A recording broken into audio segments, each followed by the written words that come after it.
ರಾಮ ರಾಮ ರಾಮ ಸೀತಾ ರಾಮ ಎನ್ನಿರೋ. ರಾಮ ರಾಮ ರಾಮ ಸೀತಾ ರಾಮ ಎನ್ನಿರೋ.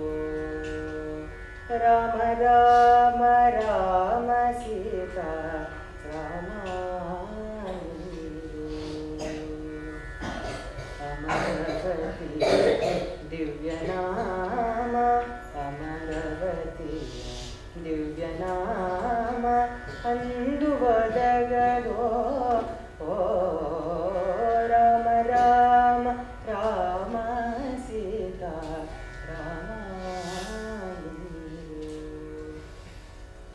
ರಾಮ ರಾಮ ರಾಮ ಸೀತಾ ರಾಮ ಎನ್ನಿರೋ. ಭರದಿಯಮನ ಭಟರು ಬಂದು ಹೊರಡಿರಂದು ಮೆಟ್ಟಿ ತುಳಿಯೇ. ಭರದಿಯಮನ ಭಟರು ಬಂದು ಹೊರಡಿರಂದು ಮೆಟ್ಟಿ ತುಳಿಯೇ.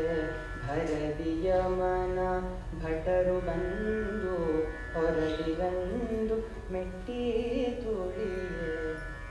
ಕೊರಳಿಗಾತ್ಮ ಸೇರಿದಾಗ ಕೊರಳಿಗಾತ್ಮ ಸೇರಿದಾಗ ಕೊರಳಿಗಾತ್ಮ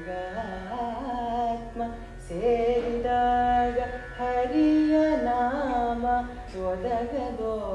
ಕೊರಳಿಗಾತ್ಮ ಸೇರಿದಾಗ ಹರಿಯ ನಾಮ ಒದಗದೋ. ಓ ರಾಮ ರಾಮ ರಾಮ ಸೀತಾ ರಾಮ ಎನ್ನಿರೋ. ರಾಮ ರಾಮ ರಾಮ ಸೀತಾ ರಾಮ ಎನ್ನಿರೋ. ಕೆಟ್ಟ ಜನ್ಮದಲ್ಲಿ ಹುಟ್ಟಿ ದುಷ್ಟ ಕರ್ಮ ಮಾಡಿದೆ. ಕೆಟ್ಟ ಜನ್ಮದಲ್ಲಿ ಹುಟ್ಟಿ ದುಷ್ಟ ಕರ್ಮ ಮಾಡಿದೆ.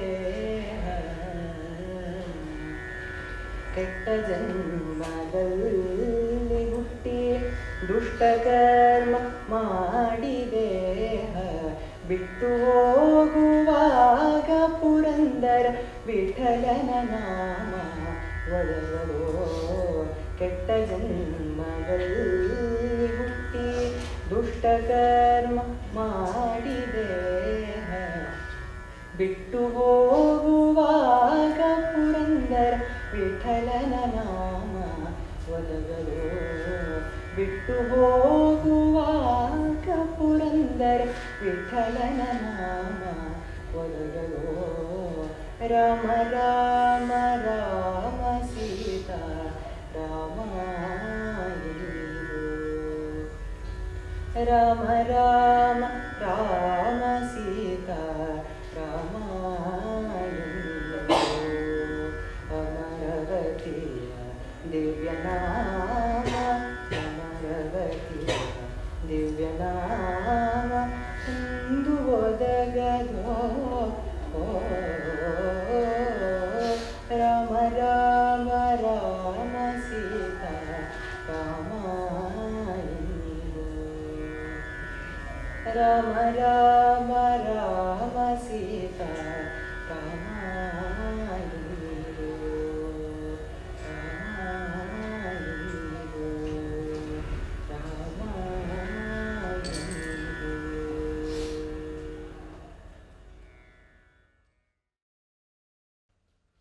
ಆನಂದಮಾನಂದಕರಂ ಪ್ರಸನ್ನಂ ಜ್ಞಾನಸ್ವರೂಪಂ ನಿಜಬೋಧಯುಕ್ತಂ ಯೋಗೀಂದ್ರಮೀಡ್ಯಂ ಭವರೋಗವೈದ್ಯಂ ಶ್ರೀಮತ್ಪರಂ ಬ್ರಹ್ಮಗುರುಂ ಸ್ಮರಾಮಿ. ದೇವಕೀ ಪರಮಾನಂದಂ ಕೃಷ್ಣಂ ವಂದೇ ಜಗದ್ಗುರುಂ. ಸರ್ವೋಪನಿಷದೋ ಗಾವಃ ದೋಗ್ಧಾ ಗೋಪಾಲನಂದನಃ ಪಾರ್ಥೋ ವತ್ಸಃ ಸುಧೀರ್ಭೋಕ್ತಾ ದುಗ್ಧಂ ಹಿತಾಮೃತಂ ಮಹತ್. ಎಲ್ಲೆಲ್ಲೂ ತಾನೇ ತಾನಾಗಿ ಬೆಳಗುವ ಪರಂಜ್ಯೋತಿ ರೂಪವಾದ ಗುರುತತ್ವಕ್ಕೆ ನಮೋ ನಮಃ. ಹೃದಯ ದೇಗುಲದಲ್ಲಿ ಜ್ಞಾನ ವಿಜ್ಞಾನ ಸ್ವರೂಪರಾಗಿ ಬೆಳಗುತ್ತಿರುವ ಶ್ರೀರಂಗ ವಿಜಯಲಕ್ಷ್ಮೀ ಸದ್ಗುರು ದಂಪತಿಗಳ ಪವಿತ್ರ ಪದಪದ್ಮಗಳಿಗೆ ಹಾರ್ದವಾದ ಪ್ರಣತಿಗಳು. ಎಲ್ಲ ಸಹೃದಯರಾದ ಜಿಜ್ಞಾಸುಗಳಿಗೂ ಹಾರ್ದಿಕವಾದ ನಮನಗಳು. ಭಗವದ್ಗೀತಾ ಪ್ರವಚನ ಮಾಲಿಕೆಯ 76ನೆಯ ಕುಸುಮವನ್ನು ಧರ್ಮಪ್ರಭು ಶ್ರೀಕೃಷ್ಣನ ಪದಪದ್ಮಗಳಲ್ಲಿ ಅರ್ಪಿಸುವುದಕ್ಕೆ ಉದ್ಯುಕ್ತನಾಗಿದ್ದೇನೆ. ಭಗವದ್ಗೀತೆಯ 6ನೇ ಅಧ್ಯಾಯ ಧ್ಯಾನಯೋಗ ಎಂಬ ಶೀರ್ಷಿಕೆಯ ಅಧ್ಯಾಯ 37 ಶ್ಲೋಕಗಳ ಪಾಠ ಸಂದಿದೆ. ಅದರಲ್ಲಿ 37ನೇ ಶ್ಲೋಕ ಅಸಂಶಯಂ ಮಹಾಬಾಹೋ ಮನೋ ದುರ್ನಿಗ್ರಹಂ ಚಲಂ ಅಭ್ಯಾಸೇನ ತು ಕೌಂತೆಯ ವೈರಾಗ್ಯೇಣ ಚ ಗೃಹ್ಯತೆ. ಮನಸ್ಸು ನಿಶ್ಚಯವಾಗಿಯೂ ಸಹ ನಿಗ್ರಹ ಮಾಡೋದು ಕಷ್ಟ, ಅದನ್ನ ಹತೋಟಿಗೆ ಇಟ್ಕೊಳ್ಳೋದು ತುಂಬ ಕಷ್ಟ. ಅದು ಚಂಚಲ ಸ್ವಭಾವ ಅದದ್ದು. ಹಾಗಿದ್ದರೂ ಸಹ ಅಭ್ಯಾಸ ಮತ್ತು ವೈರಾಗ್ಯದಿಂದ ಅದನ್ನ ಹತೋಟಿಗೆ ತಂದ್ಕೋಬಹುದು ಎಂಬುದಾಗಿ ಶ್ರೀಕೃಷ್ಣ ಒಂದು ಸಂದೇಶ. ಅಭ್ಯಾಸ ಅನ್ನೋ ವಿಷಯವನ್ನು ಕುರಿತು ಕೆಲವು ಮಾತುಗಳನ್ನು ಆಡಿದ್ದೇವೆ. ಯೋಗಶಾಸ್ತ್ರದ ದೃಷ್ಟಿಯಿಂದ ಚಿತ್ತದಲ್ಲಿ 5 ಥರದ ವೃತ್ತಿಗಳು ಹುಟ್ಕೊಳ್ಳುತ್ತೆ: ಪ್ರಮಾಣ, ವಿಪರ್ಯಯ, ವಿಕಲ್ಪ, ನಿದ್ರಾ, ಸ್ಮೃತಿ ಎಂಬುದಾಗಿ. ಪ್ರಮಾಣ ಅಂದರೆ ಯಥಾರ್ಥ ಜ್ಞಾನ. ಪಂಚೇಂದ್ರಿಯಗಳ ಮೂಲಕ ಇರುವ ವಿಷಯವನ್ನು ಯಥಾವತ್ತಾಗಿ ಗುರುತಿಸಿದಾಗ ಅದೊಂದು ರೂಪ ಏರ್ಪಡುತ್ತೆ. ಅಲ್ಲಿ ಚಿತ್ತವೇ ಆ ರೂಪವನ್ನು ಧಾರಣೆ ಮಾಡುತ್ತೆ. ಅದು ಪ್ರಮಾಣ ಅಂತ. ವಿಪರ್ಯಯ ಅಂದರೆ ಇರೋ ವಸ್ತುವೇ ಒಂಥರಹ ನನ್ನ ಬುದ್ಧಿಗೆ ಯಾವುದೋ ಕಾರಣಕ್ಕೆ ಬೇರೆ ಇನ್ನೊಂದು ರೀತಿಯಾದಂಥ ಚಿತ್ರಣ ಬರುತ್ತೆ ಅಂತಿದ್ದಾಗ ಅದಕ್ಕೆ ವಿಪರ್ಯಯ ಅಥವಾ ಭ್ರಮ ಅನ್ನೋ ರೀತಿಯಾದ ಪದದಲ್ಲಿ ಕರೆಯುವಂಥದ್ದು ಉಂಟು. ವಿಕಲ್ಪ ಗೊತ್ತಿರುವ ಶಬ್ದ ಮತ್ತು ಅರ್ಥಗಳನ್ನು ಬಳಸಿ ಒಂದು ಕಲ್ಪನೆ ಮಾಡಿಕೊಳ್ಳುವಂಥದ್ದು, ಅದು ವಿಕಲ್ಪ. ಹಾಗೆ ನಿದ್ರಾ ಅಂತ ಒಂದು ವೃತ್ತಿ ಅಂತ. ಮನಸ್ಸಿಗೆ ಅಥವಾ ಚಿತ್ತಕ್ಕೆ ಆ ಸಂದರ್ಭದಲ್ಲಿ ಆ ಸ್ವರೂಪ ಇರುತ್ತೆ, ಅದರಿಂದ ಅದನ್ನ ಒಂದು ವೃತ್ತಿ ಅಂತ ಕರೆದು. ವೃತ್ತಿ ಅನ್ನೋದಕ್ಕೆ ವರ್ತನಂ, ಇರುವಿಕೆ ಅಂತ ಅರ್ಥ. ಮನಸ್ಸಿನ ಇರುವಿಕೆ ಆಗ ಹೇಗಿರುತ್ತೆ ಅಂತ ಕೇಳಿದ್ರೆ, ಒಂದು ಸುಷುಪ್ತಿ ಅವಸ್ಥೆಯಲ್ಲಿ ಏನೂ ಇಲ್ಲ, ಸುಖವಾಗಿದ್ದೇನೆ ಅಂತ ಅನ್ನೋ ರೀತಿಯಾದಂಥ ಒಂದು ಭಾವ ಇರುತ್ತೆ. ಅದು ಆ ಚಿತ್ತದ ಸ್ವರೂಪ. ಆ ಸಂದರ್ಭದಲ್ಲಿ ಅದನ್ನ ಚಿತ್ತವೃತ್ತಿ ಅಂತ ಕರೆಯಲ್ಪಡುತ್ತೆ. ಕನಸು ಕಾಣುವ ನಿದ್ರೆ ಸ್ಥಿತಿ ಅಂತಂದಾಗ ಮನಸ್ಸು ಯಾವ್ಯಾವ ಕನಸನ್ನು ಕಾಣುತ್ತೋ ಆ ಸಂದರ್ಭದಲ್ಲಿ ಆಯಾ ರೂಪದಲ್ಲಿರುತ್ತೆ. ಹಾಗಿರೋದ್ರಿಂದ ಹೇಗೆ ಜಾಗೃತ ಸ್ಥಿತಿನಲ್ಲಿ ಬೇರೆ ಬೇರೆ ವಿಷಯಗಳನ್ನು ನೋಡ್ತಾ ಇರುವಾಗ ಚಿತ್ತ ತದ್ರೂಪವಾಗಿ ಹೇಗಿರುತ್ತೋ, ಅದೇ ರೂಪದಲ್ಲಿ ಹೇಗಿರುತ್ತೋ ಹಾಗೆ ಕನಸಿನಲ್ಲಿ ಏನೇನನ್ನು ಭಾವಿಸ್ತಾ ಇರುತ್ತೋ ತದ್ರೂಪವಾಗಿರುತ್ತೆ ಚಿತ್ತ. ಆದ್ದರಿಂದ ಅದಕ್ಕೆ ಚಿತ್ತವೃತ್ತಿ ಎಂಬುದಾಗಿ ಯೋಗಶಾಸ್ತ್ರ ಕರೆದಿದೆ ಅಂತ ಇಟ್ಕೋಬೇಕು. ಈ ಚಿತ್ತವೃತ್ತಿಗಳನ್ನು ತತ್ಕಾಲದಲ್ಲಿ ಇಲ್ಲ ಅಂತ ಮಾಡಿಕೊಂಡ್ರೆ ಆಗ ಒಳಗಡೆ ಇರೋ ಭಗವಂತನ ದರ್ಶನ ಮಾಡೋಕ್ಕೆ ಆಗುತ್ತೆ ಅಂತ ಯೋಗಶಾಸ್ತ್ರ ಹೇಳುತ್ತೆ. ಆ ಚಿತ್ತದ ಆ ನಡೆಗಳನ್ನೆಲ್ಲ ನಿಲ್ಲಿಸೋದು ಹೇಗೆ ಅಂತ ಕೇಳಿದರೆ ಅದಕ್ಕೆ 2 ಉಪಾಯಗಳನ್ನು ಹೇಳ್ಕೊಡ್ತಾ ಇದ್ದಾರೆ.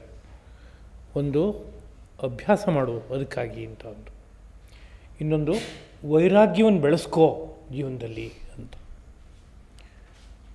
ಅಭ್ಯಾಸ ಅಂದರೆ ಯಾವ ಸಾಧನವನ್ನು ನಾವು ಬಳಸಿದರೆ ಮನಸ್ಸು ಎಲ್ಲ ರೀತಿಯಾದ ವೃತ್ತಿಗಳನ್ನು ಕಳ್ಕೊಳ್ಳುತ್ತೋ ಅಂಥ ಯಾವ್ಯಾವ ಸಾಧನಗಳಿದೆಯೋ ಅದೆಲ್ಲ ಸಾಧನಗಳ ಪುನಃ ಅದನ್ನು ಮಾಡೋದು, ಅದನ್ನೇ ಅಭ್ಯಾಸ ಅಂತ ಕರೆದು. ಅದು ಆಸನದ ಅಭ್ಯಾಸ ಆಗ್ಬೋದು, ಪ್ರಾಣಾಯಾಮದ ಅಭ್ಯಾಸ ಆಗ್ಬೋದು, ಯಾವುದೋ ಮಂತ್ರ ಜಪ ಆಗ್ಬೋದು, ಧ್ಯಾನ ಆಗ್ಬೋದು, ಲಯಕ್ಕೆ ಸಂಬಂಧಪಟ್ಟಂಥ ಅಭ್ಯಾಸ ಆಗ್ಬೋದು. ಗುರು ಮುಖೇನ ಯಾವುದು ಅವನಿಗೆ ಹೊಂದಿಕೆ ಆಗುವಂಥ ಒಂದು ಸಾಧನವೋ ಉಪಾಯವೋ ಆ ಉಪಾಯ ಏನನ್ನು ಅವನು ಪಡೆದಿದ್ದಾನೋ ಆ ಪಡೆದಿದ್ದನ್ನು ಪುನಃ ಆವೃತ್ತಿ ಮಾಡುವಂಥದ್ದು, ಅದನ್ನೇ ಅಭ್ಯಾಸ ಅಂತ ಕರೆದು. ಆ ಪುನಃ ಆವೃತ್ತಿ ಮಾಡುವುದು ಅಂದರೂ ಒಂದೇ. ಯಾವುದೋ ಒಂದು ಗುರಿ ಇದೆಯಲ್ಲ, ಆ ಗುರಿ ಕಡೆಗೆ ಅಭಿಮುಖವಾಗಿ ಕೂತ್ಕೊಳ್ಳೋದು ಅಂದರೂ ಒಂದೇ. ನಾವೊಂದು ವಾಹನ ಹತ್ಕೊಂಡು ಹೋಗ್ತಾ ಇದ್ದೀವಿ ಅಂತಂದರೆ ಆ ವಾಹನ ಯಾವುದೋ ಒಂದು ಲಕ್ಷ್ಯದ ಕಡೆಗೆ ಕರ್ಕೊಂಡು ಹೋಗುತ್ತೆ. ನಾವು ಬಯಸ್ತೀವೋ ಬಯಸಲ್ವೋ, ವಾಹನ ಒಂದು ಸರಿ ಇದೆ ಅಂತಾದರೆ ಯಾವತ್ತೋ ಒಂದು ದಿವಸ ಆ ಲಕ್ಷ್ಯ ಡೆಸ್ಟಿನೇಷನ್ ಅಲ್ಲಿ ಹೋಗಿ ನಾವು ಇಳಿತೇವೆ. ಅದೇ ರೀತಿಯಲ್ಲಿ ಈ ಉಪಾಯಗಳೆಲ್ಲವೂ ಆ ಕಡೆಗೆ ಕರ್ಕೊಂಡು ಹೋಗ್ತಾ ಇರುತ್ತವೆ. ಹಾಗೆ ಕರ್ಕೊಂಡು ಹೋಗಲಿ ಅಂತ ಮನಸ್ಸು ನನಗಿದೆ ಅಂತಂದರೆ ನಾನು ಅದಕ್ಕೆ ಅಭಿಮುಖವಾಗಿದ್ದೀನಿ ಅಂತ ಅರ್ಥ. ಒಂದು ಗಾಡಿನಲ್ಲಿ ನಾನು ಕೂತ್ಕೊಂಡಿದ್ದೀನಿ, ಸಮಾಧಾನವಾಗಿ ಇಳಿದು ಹೋಗಲ್ಲ ಮಧ್ಯದಲ್ಲಿ ಅಂದರೆ ನನಗೆ ಆ ಗುರಿ ತಲುಪಬೇಕು ಅಂತ ಆಸೆ ಇದೆ ಅಂತ ಅರ್ಥ ಅದಕ್ಕೆ. ಹಾಗೆ ದೇಹ, ಇಂದ್ರಿಯ, ಮನಸ್ಸು, ಬುದ್ಧಿ ಇವೆಲ್ಲವನ್ನೂ ಆ ಗುರಿ ಕಡೆಗೆ ನಾನು ಅಭಿಮುಖವಾಗಿ ಇಟ್ಕೋತೀನಿ ಅಂತ ಅದಕ್ಕಾಗಿ ಒಂದು ಪ್ರಯತ್ನ ಪಟ್ಟರೆ ಅದಕ್ಕೆ ಅಭ್ಯಾಸ ಎಂಬುದಾಗಿ ಕರೀತಾರೆ. ಅಭ್ಯಾಸದ ಬಗ್ಗೆ ಹಿಂದಿನ ಅವಧಿಯಲ್ಲಿ ಯಥಾಶಕ್ತಿ ಮಾತನಾಡಿದ್ದಾಗಿದೆ. ಇನ್ನು ಉಳಿದ ಭಾಗ ವೈರಾಗ್ಯ ಅಂತ. ವೈರಾಗ್ಯ ಅಂತ ಅಂದೊಡನೆ ನಮಗೆ ಅನಿಸೋದು ಮನೆ ಬಿಟ್ಟು ಹೋಗೋದು, ಕಾಡು ಸೇರೋದು, ಇಲ್ಲ ಯಾವುದೋ ಆಶ್ರಮಕ್ಕೆ ಹೋಗಿ ಸೇರಿಕೊಳ್ಳೋದು, ಹಿಮಾಲಯಕ್ಕೆ ಹೋಗಿ ಸೇರೋದು, ಇವೆಲ್ಲ ಒಂದು ಚಿತ್ರಣ ಇದೆ. ಅದು ವೈರಾಗ್ಯ ಬಂದಾಗ ಹುಟ್ಟಬಹುದಾದ ಲಕ್ಷಣವೇ ಅದು. ಅದರಲ್ಲೇನೂ ತಪ್ಪಿಲ್ಲ. ಆದರೆ ಅಷ್ಟೇ ಅಂದ್ಕೋಬಾರ್ದು. ಯಾಕೆ ಅಂತ ಕೇಳಿದ್ರೆ, ಬ್ರಹ್ಮಚಾರಿಯಾಗಿಯೂ ಒಂದು ತರಹ ವೈರಾಗ್ಯ ಇಟ್ಕೊಂಡು ಬ್ರಹ್ಮ ಸಾಕ್ಷಾತ್ಕಾರ ಮಾಡ್ಕೋಬೋದು, ಪರಮಾತ್ಮನ ದರ್ಶನ ಮಾಡ್ಬೋದು. ಗೃಹಸ್ಥನಾದವನೂ ಸಹ ಎಲ್ಲ ಜವಾಬ್ದಾರಿಗಳ ಮಧ್ಯದಲ್ಲೂ ಸಹ ಒಂದು ತರಹದ ವೈರಾಗ್ಯವನ್ನು ಇಟ್ಕೊಂಡು ಅವನು ತನ್ನೊಳಗಡೆ ಬೆಳಗುವ ಬೆಳಕನ್ನು ನೋಡ್ಬೋದು. ವಾನಪ್ರಸ್ಥಾಶ್ರಮಿಯೂ ನೋಡ್ಬೋದು, ಅದೇ ರೀತಿಯಲ್ಲಿ ಸನ್ಯಾಸಿಯೂ ನೋಡ್ಬೋದು, ಒಬ್ಬ ಸ್ತ್ರೀಯೂ ನೋಡ್ಬೋದು, ಎಲ್ಲ ವರ್ಣದವರೂ ನೋಡೋಕ್ಕಾಗತ್ತೆ. ಹಾಗಿದ್ದಾಗ ಇಲ್ಲಿ ವೈರಾಗ್ಯ ಅಂತ ಹೇಳುವಾಗ ಯಾವುದನ್ನು ಹೇಳ್ತಾ ಇದ್ದಾರೆ ಅಂತ ನಾವು ಅಂದ್ಕೋಬೇಕು. ಎಲ್ಲವನ್ನು ಬಿಟ್ಟು ಹೋಗೋದು ಅನ್ನೋದೇನಿದೆ ಅದೊಂದು ವೈರಾಗ್ಯವೇ, ಶ್ರೇಷ್ಠವಾದ ವೈರಾಗ್ಯ. ಸನ್ಯಾಸ ಎಂಬ ಭಾಷೆಯಲ್ಲಿ ಅದನ್ನು ಕರೀತಾರೆ. ಯದಹರೇವ ವಿರಜೇತ್ ತದಹರೇವ ಪ್ರವ್ರಜೇತ್. ಯಾವ ದಿನ ಈ ಕೌಟುಂಬಿಕವಾದ ವಿಷಯಗಳಲ್ಲಿ, ಪ್ರಾಪಂಚಿಕವಾದ ವಿಷಯಗಳಲ್ಲಿ ಒಂದು ವಿರಕ್ತಿ ಬಂತೋ, ಅಂಟು ಕಳಚಿತೋ, ಅದೇ ದಿನ ಅದೇ ಕ್ಷಣದಲ್ಲಿ ಮನೆ ಬಿಟ್ಟು ಹೋಗು. ಮನೆ ಬಿಟ್ಟು ಹೋಗೋದೇ ಅವಶ್ಯಕತೆ ಏನಿದೆ ಅಂದರೆ, ಮನೆಯಲ್ಲಿದ್ದರೆ ಅಲ್ಲೆಲ್ಲ ಜವಾಬ್ದಾರಿಗಳನ್ನು ನಿರ್ವಾಹ ಮಾಡುವಂಥದ್ದು ಒಂದು ಕರ್ತವ್ಯ. ಅದ್ರ ಜೊತೆಗೆ ಅಂಟು ಬೆಳೀತಾ ಹೋಗೋ ಸಂದರ್ಭ ಇದೆ. ಹಾಗಿಂದ ಅಂಟು ಕಳ್ಕೊಳ್ಳೋದಕ್ಕೆ ಅನುಕೂಲಕರವಾಗಿರೋ ಜಾಗಕ್ಕೆ ಹೊರಡು ಅಲ್ಲಿಂದ ಅಂತ ಒಂದು ಮಾತನ್ನು ಉಪನಿಷತ್ತು ಸಾರಿದೆ. ಅದೊಂದು ಶ್ರೇಷ್ಠವಾದಂಥ ಒಂದು ವೈರಾಗ್ಯ. ಅದಲ್ಲದೇ ವೈರಾಗ್ಯದಲ್ಲಿ ಎರಡು ಪ್ರಭೇದವನ್ನು ಹೇಳುತ್ತೆ ಯೋಗಶಾಸ್ತ್ರ. ಒಂದು ಅಪರ ವೈರಾಗ್ಯ ಅಂತ, ಇನ್ನೊಂದು ಪರವೈರಾಗ್ಯ ಅಂತ ಎರಡು ವಿಭಾಗ. ಪರ ಅಂದರೆ ಶ್ರೇಷ್ಠವಾದದ್ದು ಅಂತ, ಉತ್ತಮವಾದದ್ದು ಅಂತ. ಅಪರ ಅಂದರೆ ತದ್ಭಿನ್ನ ಅಂತ ಅರ್ಥ, ಅದಕ್ಕಿಂತ ಭಿನ್ನವಾದದ್ದು, ಅದಕ್ಕಿಂತ ಒಂದು ಮಟ್ಟ ಸ್ವಲ್ಪ ಕಡಿಮೆ ಅಂತ ಇಟ್ಕೋಬೋದು. ಹಾಗಿರುವಂಥ ಒಂದು ವೈರಾಗ್ಯ ಇದೆಯಪ್ಪ. ಆ ಅಪರ ವೈರಾಗ್ಯವನ್ನು ಪ್ರತಿಯೊಬ್ಬನೂ ಇಟ್ಕೋಬೇಕು ಮನುಷ್ಯನಾದಾಗ. ಅದು ಅವನನ್ನು ತಾರಣ ಮಾಡಿಸುತ್ತೆ, ಭಗವದ್ ದರ್ಶನ ಮಾಡಿಸ್ಕೊಡುತ್ತೆ ಆ ವೈರಾಗ್ಯ. ಅದನ್ನು ಇಟ್ಕೋಬೇಕಾದದ್ದು. ಏನು ಹಾಗಂದರೆ ಅಂತ ಕೇಳಿದ್ರೆ, ಪ್ರತಿಯೊಬ್ಬ ಮನುಷ್ಯನಿಗೆ ಹುಟ್ಟಿನಿಂದಲೇ ಅಂಟು ಇದೆ, ಅಂಟನ್ನು ಬಿಡೋಕ್ಕೆ ಬೇಕಾಗುವಂಥ ಒಂದು ನಡೆಯೂ ಇದೆ. ಚಿಕ್ಕ ಮಕ್ಕಳ ಜೀವನ ಗಮನಿಸಿ ನೋಡಿದ್ರೆ ಗೊತ್ತಾಗತ್ತೆ ನಮಗೆ. ಮೊಟ್ಟ ಮೊದಲಿಗೆ ತಾಯಿ ಹಾಲಿಗೆ ಒಂದು ಅಂಟಿರುತ್ತೆ, ತಾಯಿ ಬಗ್ಗೆ ಅಂಟಿರುತ್ತೆ, ಯಾರೋ ಎತ್ತಿ ಮುದ್ದಾಡ್ತಾರೋ ಅವ್ರ ಬಗ್ಗೆ ಅಂಟಿರುತ್ತೆ. ಸ್ವಲ್ಪ ದಿವಸ ಕಳೆದ ಮೇಲೆ ಆಟದ ಸಾಮಗ್ರಿಗಳೆಲ್ಲ ಬಂತು ಅಂತಂದರೆ, ಆ ಆಟದ ಸಾಮಗ್ರಿ ಸಿಕ್ಕಿದಾಗ ತಾಯಿಯನ್ನು ಮರಿಬಹುದು, ಹಾಲನ್ನು ಮರಿಬಹುದು. ಅದು ಆ ಆಟದ ಸಾಮಗ್ರಿ ಏನಾದ್ರು ಕಳ್ಚೋಯ್ತು ಅಂದರೆ ಹತ್ತು ಗಲಾಟೆ ಮಾಡುತ್ತೆ ತುಂಬ ದೊಡ್ಡ ಮಟ್ಟಕ್ಕೆ, ಅಂದರೆ ಅಲ್ಲೇ ಅಂಟ್ಕೊಂಡಿದೆ ಅಂತ. ಮೊದಲಿನ ಅಂಟು ಸ್ವಲ್ಪ ಪರಿವರ್ತನೆಯಾಗಿ ಬೇರೆ ಕಡೆಗೆ ಬಂತು ಅಂತ ಅರ್ಥ. ಹಾಗಂತ ಆ ಆಟದ ಸಾಮಗ್ರಿ ಮೇಲೆ ಯಾವತ್ತೂ ಅಂಟ್ಕೊಂಡಿರುತ್ತೆ ಮಗು ಅಂದರೆ ಅಂಟ್ಕೊಂಡಿರೋಲ್ಲ. ಸ್ವಲ್ಪ ದಿವಸ ಆದಮೇಲೆ ಸ್ನೇಹಿತರು ಬೇಕು ಅಂತ ಯೋಚನೆ ಮಾಡುತ್ತೆ. ಯಾರೋ ಸ್ನೇಹಿತರು ಬಂದರು ಅಂದರೆ ಆಟದ ಸಾಮಗ್ರಿ ಅಲ್ಲೇ ಬಿಟ್ಟು ಹೊರಡೋಕ್ಕೆ ರೆಡಿಯಾಗುತ್ತೆ. ಕುಣಿಬೇಕು, ಹಾರಬೇಕು, ಬೇರೆ ಬೇರೆ ಕಡೆ ಓಡಾಡಬೇಕು ಅನ್ನೋ ಆಸಕ್ತಿ ಬರುತ್ತೆ. ಆ ಅಂಟು ಬಂದಾಗ ಈ ಅಂಟು ನಿಧಾನಕ್ಕೆ ಕಳಚುತ್ತಾ ಹೋಗುತ್ತೆ. ಇನ್ನು ಸ್ನೇಹಿತರೆಲ್ಲ ಸಿಕ್ಕಿದ್ರು ಅಂದರೆ ಅಲ್ಲಿಗೆ ಮುಕ್ತಾಯ ಆಗುತ್ತಾ? ಇಲ್ಲ, ಮುಂದಕ್ಕೆ ಇನ್ಯಾವುದೋ ಒಂದು ಆಸಕ್ತಿ ಬೆಳೆಯುತ್ತೆ, ವಿದ್ಯಾಭ್ಯಾಸ ಮಾಡಬೇಕು ಅಂತ. ಆಗ ಸ್ನೇಹಿತನನ್ನು ಮರೆತು ನಾನು ಪಾಠ ಕೇಳೋಕ್ಕೆ ಹೋಗಬೇಕು, ಸ್ಕೂಲಿಗೆ ಹೋಗಬೇಕು ಅಂತ ಆಲೋಚನೆ ಮಾಡುವಂಥ ಒಂದು ನಡೆ ಬರುತ್ತೆ. ಹೀಗೆ ತಾನೇ ಹೋಗ್ತಾ ಇದೆ. ಇದನ್ನೇ ಶ್ರೀರಂಗ ಮಹಾಗುರುಗಳು ಒಂದು ಉದಾಹರಣೆಯನ್ನು ಕೊಟ್ಟು ಹೇಳ್ತಾ ಇದ್ದರು ಅಂತ ಕೇಳಿದ್ದೀನಿ. ಒಂದು ಸಣ್ಣ ಹುಳ, ಇಂಬಳ ಅಂತ ಹಳ್ಳಿ ಭಾಷೆಯಲ್ಲಿ ಕರೆಯುವಂಥದ್ದುಂಟು. ಸಂಸ್ಕೃತದಲ್ಲಿ ಜಲೂಕ ಅಂತ ಹೇಳ್ತಾರೆ, ಆಂಗ್ಲ ಭಾಷೆಯಲ್ಲಿ ಲೀಚ್ ಅಂತ ಹೇಳೋದುಂಟು. ಅದು ಸ್ವಭಾವ ಹೇಗಿರುತ್ತೆ ಅಂದರೆ, ಅದು ಮುಂದ್ಗಡೆ ಒಂದು ಕಡೆಗೆ ಅಂಟ್ಕೊಂಡು ಹಿಂದ್ಗಡೆ ಬಾಲನ ಮೇಲಕ್ಕೆ ಎತ್ತುತ್ತೆ. ಬಾಲ ಎದ್ದು ಹಿಂಗೆ ಆಡ್ತಾ ಇರುತ್ತೆ. ಆಮೇಲೆ ಮುಂದ್ಗಡೆಗೆ ಹೋಗಿ ಅದು ಅಂಟ್ಕೊಳ್ಳುತ್ತೆ. ಆಮೇಲೆ ಇದನ್ನು ಎತ್ತುತ್ತೆ. ಹೀಗೆ ಅಂಟ್ಕೋತಾ ಮುಂದಕ್ಕೆ ಹೋಗುತ್ತೆ. ಒಂದನ್ನು ಬಿಡುತ್ತೆ, ಇನ್ನೊಂದನ್ನು ಅಂಟ್ಕೊಳ್ಳುತ್ತೆ. ಇನ್ನೊಂದಕ್ಕೆ ಅಂಟ್ಕೊಂಡ ಮೇಲೆ ಈ ಕಡೆದು ಬಿಡೋದು. ಹಾಗೆ ಬಿಡೋಕ್ಕೆ ಬರೋಲ್ಲ ಅದಕ್ಕೆ. ಆ ಕಡೆಗೆ ಅಂಟ್ಕೊಂಡೆ ಆಮೇಲೆ ಈ ಕಡೆ ಬಿಡ್ತು ಅಂತ. ಮನುಷ್ಯನ ಮನಸ್ಸಿನ ಸ್ವಭಾವವೂ ಕೂಡ ಅದೇ ತರಹ ಇದೆ. ಒಂದು ಕಂಟ್ಕೊಂಡಾಗ ಇದನ್ನು ಬಿಡೋಕ್ಕೆ ಶುರುವಾಗುತ್ತೆ, ಇನ್ನೊಂದು ಕಂಟ್ಕೊಂಡಾಗ ಅದನ್ನು ಬಿಡುತ್ತೆ. ಹೀಗೆ ಹೋಗ್ತಾ ಇದೆ ಮನಸ್ಸು. ಹೀಗೆ ಹೋಗ್ತಾ ಇರೋ ಮನಸ್ಸಿನಲ್ಲಿ ಇರುವ ಈ ಗುಣವನ್ನು ಒಂದು ದೃಷ್ಟಿಯಿಂದ ರಾಗ ಅಂತ ಕರೀತಾರೆ. ರಾಗ ಅಂದರೆ ಒಂದು ಅಂಟು ಅಂತ ಕನ್ನಡ ಭಾಷೆಯಲ್ಲಿ ಹೇಳ್ಬೋದು. ಆ ರಾಗ ಇದ್ದಾಗ ಪಕ್ಕದಲ್ಲಿ ಇನ್ನೊಂದು ಭಾವನೂ ಜೊತೆಗೆ ಹುಟ್ಟುತ್ತೆ. ಅದಕ್ಕೆ ದ್ವೇಷ ಅಂತ ಕರೀತಾರೆ. ಒಂದ್ರ ಬಗ್ಗೆ ಸಾಕು ನಂಗೆ ಬೇಡ ಅಂತ ಅನ್ನಿಸ್ತು, ಆಮೇಲೆ ಇನ್ನೊಂದು ಕಂಟ್ಕೋತು ಅಂತಾದಾಗ ಇದು ಬೇಡ ಅಂತ ಅನ್ನಿಸ್ತಲ್ಲ, ಅದನ್ನು ಏನಂತ ಕರಿಬೇಕು? ದ್ವೇಷ ಅಂತ. ದ್ವೇಷ ಅಂತಂದಾಗೆಲ್ಲ ನಾವೆಲ್ಲ ಅದ್ರ ಜೊತೆಗೆ ಜಗಳ ಮಾಡಬೇಕು, ಗಲಾಟೆ ಮಾಡಬೇಕು, ಯುದ್ಧ ಮಾಡಬೇಕು ಹೀಗೆಲ್ಲ ಅಂದ್ಕೋಬೇಕಾಗಿಲ್ಲ. ಅದು ಅದ್ರ ಬಗ್ಗೆ ಒಂದು ತಾತ್ಸಾರ ಬುದ್ಧಿ ಬಂತು ಅಂತ ಅರ್ಥ. ಹೀಗೆ ರಾಗ ದ್ವೇಷ ಇವೆರಡು ಹುಟ್ಟಿದಾಗಲಿಂದ ಜೊತೆಗೆ ಸೇರ್ಕೊಂಡು ಬರ್ತಾಯಿದೆ ಸಂಪೂರ್ಣವಾಗಿ. ಬದುಕಿರೋಷ್ಟು ಕಾಲವೂ ಇರುತ್ತೆ, ಆಗಿದೆ ಅದು. ಈ ರಾಗದ್ವೇಷಗಳೇನಿದೆ, ಇದರಲ್ಲಿ ಈ ರಾಗವನ್ನೇ ಬಳಸ್ಕೊಂಡು ಸಾಧನೆ ಮಾಡೋಕ್ಕೆ ಬೇಕಾಗುವ ಮಾರ್ಗವನ್ನು ಹಾಕ್ಕೊಟ್ಟಿರೋದುಂಟು. ರಾಗ ಅಂದರೆ ಅಂಟು ಪ್ರಾಪಂಚಿಕ ವಿಷಯದ ಮೇಲೆ ಇದ್ದಾಗ ಸಂಸಾರ ಅಂತ ಕರೀತಾರೆ. ಪ್ರಪಂಚದ ಅಂಟು ಅಂತ ಕರೀತಾರೆ.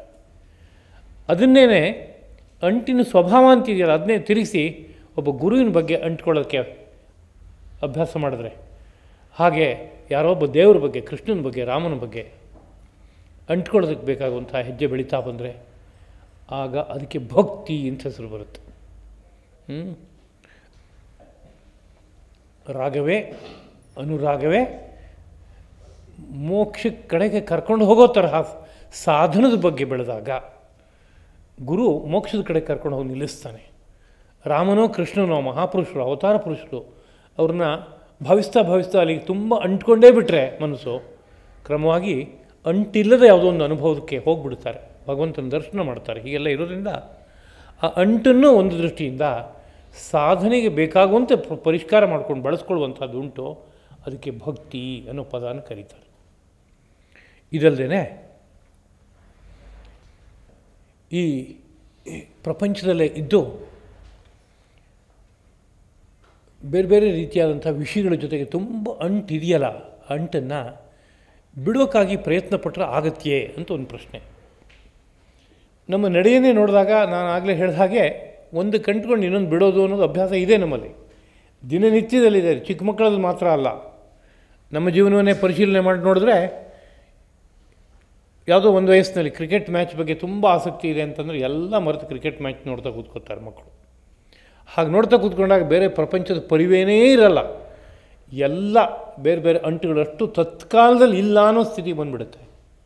ಹಾಗೆ ಒಂದು ಒಳ್ಳೆ ಯಾವುದೋ ಒಂದು ಸೀರಿಯಲ್ ನೋಡ್ತಾ ಕೂತ್ಕೊಂಡಿದೆ ಅಂತಂದರೆ, ಅದರಲ್ಲಿ ಮನಸ್ಸು ಮುಳುಗೋಗ್ಬಿಟ್ಟಿದೆ ಅಂತಂದರೆ, ಆಗ ಪ್ರಪಂಚದ ಪರಿವೇನಿಲ್ಲ. ಯಾರು ಕರೆದ್ರೆ ಕೇಳಿಸಲ್ಲ, ಯಾರೋ ಬಂದು ಮುಟ್ಟಿದ್ರೆ ಗೊತ್ತಾಗಲ್ಲ, ಯಾರೋ ಬಂದು ಎಳೆಯೋಕ್ಕೆ ಬಂದರೆ ಕೈ ಕೊಡ್ಕೊಂಡು ಪುನಃ ಆ ಕಡೆಗೆ ನಿಗಾ ಕೊಡುವಂಥ ಮನಸ್ಸು ಬರುತ್ತೆ. ಅಂದ್ರೇನಾಯಿತು, ಉಳಿದಿದ್ದನ್ನು ಯಾವುದನ್ನೋ ಬಿಡೋಕ್ಕೆ ಬೇಕಾಗುವ ಒಂದು ನಡೆ ನಮ್ಮ ಪ್ರಕೃತಿಯಲ್ಲಿ ದೊಡ್ಡವರಿಗೂ ಇದೆ ಅಂತ ಗೊತ್ತಾಗುತ್ತೆ ನಮಗೆ. ಈ ನಡೆಯನ್ನು ಬೆಳೆಸ್ಕೊಂಡು ಈ ನಮ್ಮ ಪಂಚೇಂದ್ರಿಯಗಳು ಎಲ್ಲೆಲ್ಲಿ ಅಂಟ್ಕೊಳ್ತಾ ಇದೆ ಆ ಅಂಟನ್ನು ಕಳಚಿ ಸುಮ್ಮನೆ ಕೂತ್ಕೊಳ್ಳೋ ಒಂದು ಅಭ್ಯಾಸ ಮಾಡೋಣ. ಇದು ಸಾಧ್ಯವೇ ಅಂತ ಕೇಳಿದರೆ ಆಗುತ್ತೆ ಎಂಬುದಾಗಿ ಹೇಳ್ತಾರೆ. ಆ ಒಂದು ವಿಶೇಷವಾದ ಪ್ರಯತ್ನ ಇದೆಯಲ್ಲ, ಆ ಪ್ರಯತ್ನದ ಹಂತದಲ್ಲಿ ಇರುವ ಒಂದು ವೈರಾಗ್ಯ ಇದೆಯಲ್ಲ, ಅದಕ್ಕೆ ಅಪರವೈರಾಗ್ಯ ಎಂಬುದಾಗಿ ಹೆಸರು. ಅದರಲ್ಲಿ 4 ಹೆಜ್ಜೆಗಳಿದೆ ಆ ಅಪರವೈರಾಗ್ಯದಲ್ಲಿ. ಮೊದಲನೇ ಹೆಜ್ಜೆ ಇದೆಯಲ್ಲ, ಪ್ರಯತ್ನ ಪಡೋದು ಅಂತ. ನಾನು ಇವತ್ತಿನಿಂದ ಆರಂಭ ಮಾಡಿ ಪ್ರಯತ್ನ ಪಡ್ತೀನಿ. ನನ್ನ ಪಂಚೇಂದ್ರಿಯಗಳು ಈ ಪ್ರಾಪಂಚಿಕವಾದ ಯಾವ ವಿಷಯಕ್ಕೂ ಅಂಟ್ಕೋಬಾರದು. ಹಾಗೆ ಅಂಟ್ಕೋತಾ ಇದೆ ಅಂದರೆ ಅದನ್ನು ವಾಪಸ್ ತೊಗೊಂಬರ್ತೀನಿ ನಾನು. ಅಲ್ಲಿಂದ ಹೊರಗಡೆ ಬಾ, ಯಾಕದಕ್ಕೆ ಅಂಟ್ಕೊಂಡಿದ್ಯಾ ಅಂತ ಒಂದು ಆಜ್ಞೆ ಕೊಟ್ಟು ಎಳ್ಕೊಂಬರ್ತೀನಿ ನಾನು. ಹಾಗೆ ಪ್ರಯತ್ನ ಶುರು ಮಾಡಿದ್ದೀನಿ ನಾನು ಅನ್ನೋ ಸ್ಥಿತಿ. ಆ ಪ್ರಯತ್ನ ಶುರು ಮಾಡುವಾಗ ಆ ಪ್ರಯತ್ನಕ್ಕೆ ಪೋಷಕವಾಗುವಂತೆ ಈ ಪ್ರಾಪಂಚಿಕ ವಿಷಯಗಳ ನಡೆ ಏನು ಅನ್ನೋ ಬಗ್ಗೆನೂ ಒಂದು ತಿಳುವಳಿಕೆ ಪಡೆಯೋದು ಬಲ್ಲವರಿಂದ, ಅಂಥ ಶಾಸ್ತ್ರದಿಂದ. ಇವು ತಾತ್ಕಾಲಿಕವಾದ ಸುಖ ಕೊಡೋ ವಸ್ತುಗಳು. ಜೊತೆಗೆ ಈ ಸುಖ ಬರೀ ಸುಖ ಅಲ್ಲ, ಸುಖದ ಜೊತೆಗೆ ದುಃಖ ಇರುತ್ತೆ. ಯಾವುದೋ ಒಂದು ನಾನಿವತ್ತು ಬಹಳ ಬೇಕಾದ್ದು ಪಡೆದೆ ಅಂದರೆ ಅದು ಯಾವತ್ತೂ ನನ್ನ ಹತ್ರ ಇರಲ್ಲ, ಹೋಗುತ್ತೆ, ಆಗ ದುಃಖಕ್ಕೆ ಕಾರಣ ಆಗುತ್ತೆ ಅದು.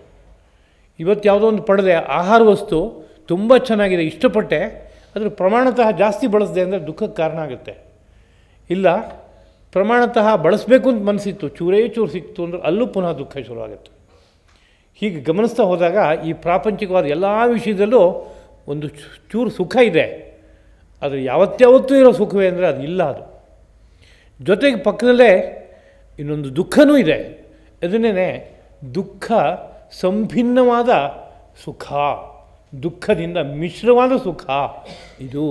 ಮತ್ತು ಇದು ತಾತ್ಕಾಲಿಕವಾದ ಸುಖ, ಶಾಶ್ವತ ಸುಖ ಅಲ್ಲ ಅನ್ನೋ ಬಗ್ಗೆ ಹಿರಿಯರ ಮಾತುಗಳನ್ನು ಕೇಳ್ಕೋತಾ ಹೋದಾಗ ಇದನ್ನೇ ದೋಷ ದರ್ಶನ ಅಂತ ಕರೀತಾರೆ. ದೋಷ ದರ್ಶನ ಅಂದರೆ ಈ ಪ್ರಾಪಂಚಿಕ ಸುಖದಲ್ಲಿ ಎಲ್ಲ ಅನುಕೂಲವಾದ ವಿಷಯವೇ ಇಲ್ಲ, ಸಾಕಷ್ಟು ದೋಷಗಳು ಇದೆಯಪ್ಪ ಅಂತ ಒಂದು ನೋಟ, ಇದನ್ನು ಬೆಳೆಸ್ಕೊಳ್ಳೋದಕ್ಕೆ ದೋಷ ದರ್ಶನ ಅಂತ ಕರೀತಾರೆ. ಹಾಗೆ ಆ ದೋಷ ದರ್ಶನವನ್ನು ಮಾಡ್ಕೋತಾ ಹೋಗ್ತಾ ಇದ್ದಾಗ ಆರಂಭದ ಹಂತದಲ್ಲಿ ಅದಕ್ಕಾಗಿ ಒಂದು ವೈರಾಗ್ಯವನ್ನು ತಂದ್ಕೊಳ್ಳೋಕ್ಕೆ ಪ್ರಯತ್ನ ಪಡ್ತಾ ಇರ್ತಾನಲ್ಲ, ಆ ಹಂತವನ್ನು ಯತಮಾನ ಅಂತ ಹೆಸರಿನಲ್ಲಿ ಕರೀತಾರೆ. ಯತಮಾನ ವೈರಾಗ್ಯ, ಪ್ರಯತ್ನ ಪಡುತ್ತಿರುವ ಪ್ರಥಮ ಹಂತದ ವೈರಾಗ್ಯ ಅಂತ ಅರ್ಥ. ಅಲ್ಲೂ ವೈರಾಗ್ಯನೂ ಶಬ್ದವನ್ನು ಬಳಸೋಕ್ಕೆ ಕಾರಣ ಏನು ಅಂದರೆ, ಆ ಪ್ರಯತ್ನ ಪಡುವಾಗ ಸ್ವಲ್ಪ ಹೊತ್ತು ಎಲ್ಲವನ್ನು ಬಿಡೋಕ್ಕೆ ಆಗುತ್ತೆ ಅವನಿಗೆ. ಒಂದೇ ಒಂದು ಕ್ಷಣ ಇರ್ಬೋದು, ಮುಂದಿನ ಕ್ಷಣಕ್ಕೆ ಇನ್ನೊಂದು ವಿಷಯ ಬರ್ತಾ ಇರ್ಬೋದು, ಅದರ ಬುದ್ಧಿಪೂರ್ವಕವಾಗಿ ಒಂದು ಕ್ಷಣ ಅದನ್ನ ಬಿಟ್ಟನಲ್ಲ, ಅದರಿಂದ ಅಲ್ಲೊಂದು ವೈರಾಗ್ಯ ಇದೆ, ಅದರಿಂದ ಅದಕ್ಕೆ ಯತಮಾನ ವೈರಾಗ್ಯ ಅಂತ ಕರೀತಾರೆ. ಇನ್ನು ಎರಡನೇ ಹಂತ ವ್ಯತಿರೇಕ ಅಂತ. ಹಾಗಂದ್ರೆ ಏನು ಅಂದರೆ, 5 ಇಂದ್ರಿಯಗಳಿದೆ. ಈ 5 ಇಂದ್ರಿಯದಲ್ಲಿ ಒಬ್ಬೊಬ್ಬನಿಗೂ ಕೆಲವು ಇಂದ್ರಿಯನ ಗೆಲ್ಲೋದು ಸುಲಭ ಅಂತೆ. ಯಾಕೆಂದರೆ ಆ ಇಂದ್ರಿಯದ ವಿಷಯಗಳ ಬಗ್ಗೆ ಅಷ್ಟೊಂದು ಆಸಕ್ತಿ ಇಲ್ಲ. ಇನ್ನು ನಮ್ಮ ನಿತ್ಯ ಜೀವನ ಪರಿಶೀಲಿಸಿ ನಮ್ಗೆ ಗೊತ್ತಾಗುತ್ತೆ. ಯಾರೋ ಕೆಲವರಿಗೆ ಆಹಾರದ ಬಗ್ಗೆ ತುಂಬ ಆಸಕ್ತಿ ಇರಲ್ಲ. ಅವರು ಆಹಾರವನ್ನು ಮರೆಯೋಕ್ಕೆ ಸದಾ ಕಾಲದಲ್ಲೂ ಸಿದ್ಧವಾಗಿರ್ತಾರೆ. ಒಂದು ದಿನ ಎಲ್ಲ ಆಹಾರ ತೊಗೊಳ್ಳಿಲ್ಲ ಅಂತಲೇ ಅನಿಸಲ್ಲ, ಹಾಗಿರ್ತಾರೋ. ಅಂಟಿಲ್ಲ ಆಹಾರದ ಬಗ್ಗೆ, ಆ ಥರದ ವ್ಯಕ್ತಿಗಳಿದ್ದಾರೆ. ಇನ್ನು ಕೆಲವರಿಗೆ ಹಾಗಿಲ್ಲ, ಅದು ಇದು ನೋಡಬೇಕು ಅನ್ನೋದಕ್ಕೆ ಆಸಕ್ತಿ ಏನಿಲ್ಲ. ಯಾವುದು ಎಂಥದ್ದು ಬೇಕಾದ್ರೂ ಇರಲಿ, ಭಾಳ ಅದ್ಭುತವಾದ್ದೇನೋ ಬನ್ನಿ ಅಂತ ಇರಲಿ ಬಿಡು ಅಂತಾರೆ, ನೋಡಬೇಕು ಹೋಗಿ ಅಂತ ಅನಿಸೋದೇ ಇಲ್ಲ ಮನಸ್ಸಿಗೆ. ಎದುರುಗಡೆಗೆ ಏನೋ ಒಂದು ವಿಶಿಷ್ಟವಾದದ್ದೇನೋ ಹೋಗ್ತಾ ಇದೆ ಅಂದರೂ ಏನೋ ಇರುತ್ತೆ, ಪ್ರಪಂಚ ಎಲ್ಲ ಹೀಗೆ ಬಿಡು, ಅದನ್ನೇನು ನೋಡೋದು ನಾನು ಅಂತ ಅವರಿಗೆ ಅಲ್ಲಿ ನೋಡೋ ವಿಷಯದಲ್ಲಿ ಆಸಕ್ತಿ ತುಂಬ ಕಡಿಮೆ ಇರುತ್ತೆ. ಇನ್ನೊಬ್ಬರಿಗೆ ಕೇಳೋ ವಿಷಯದಲ್ಲಿ ಆಸಕ್ತಿ ತುಂಬ ಕಡಿಮೆ ಇರುತ್ತೆ. ಇನ್ನೊಬ್ಬರಿಗೆ ಗಂಧವನ್ನು ಮೂಸಿ ನೋಡೋ ಬಗ್ಗೆ ಆಸಕ್ತಿ ಕಡಿಮೆ ಇರುತ್ತೆ ತುಂಬ. ಹೀಗೆಲ್ಲ ಇರುತ್ತೆ.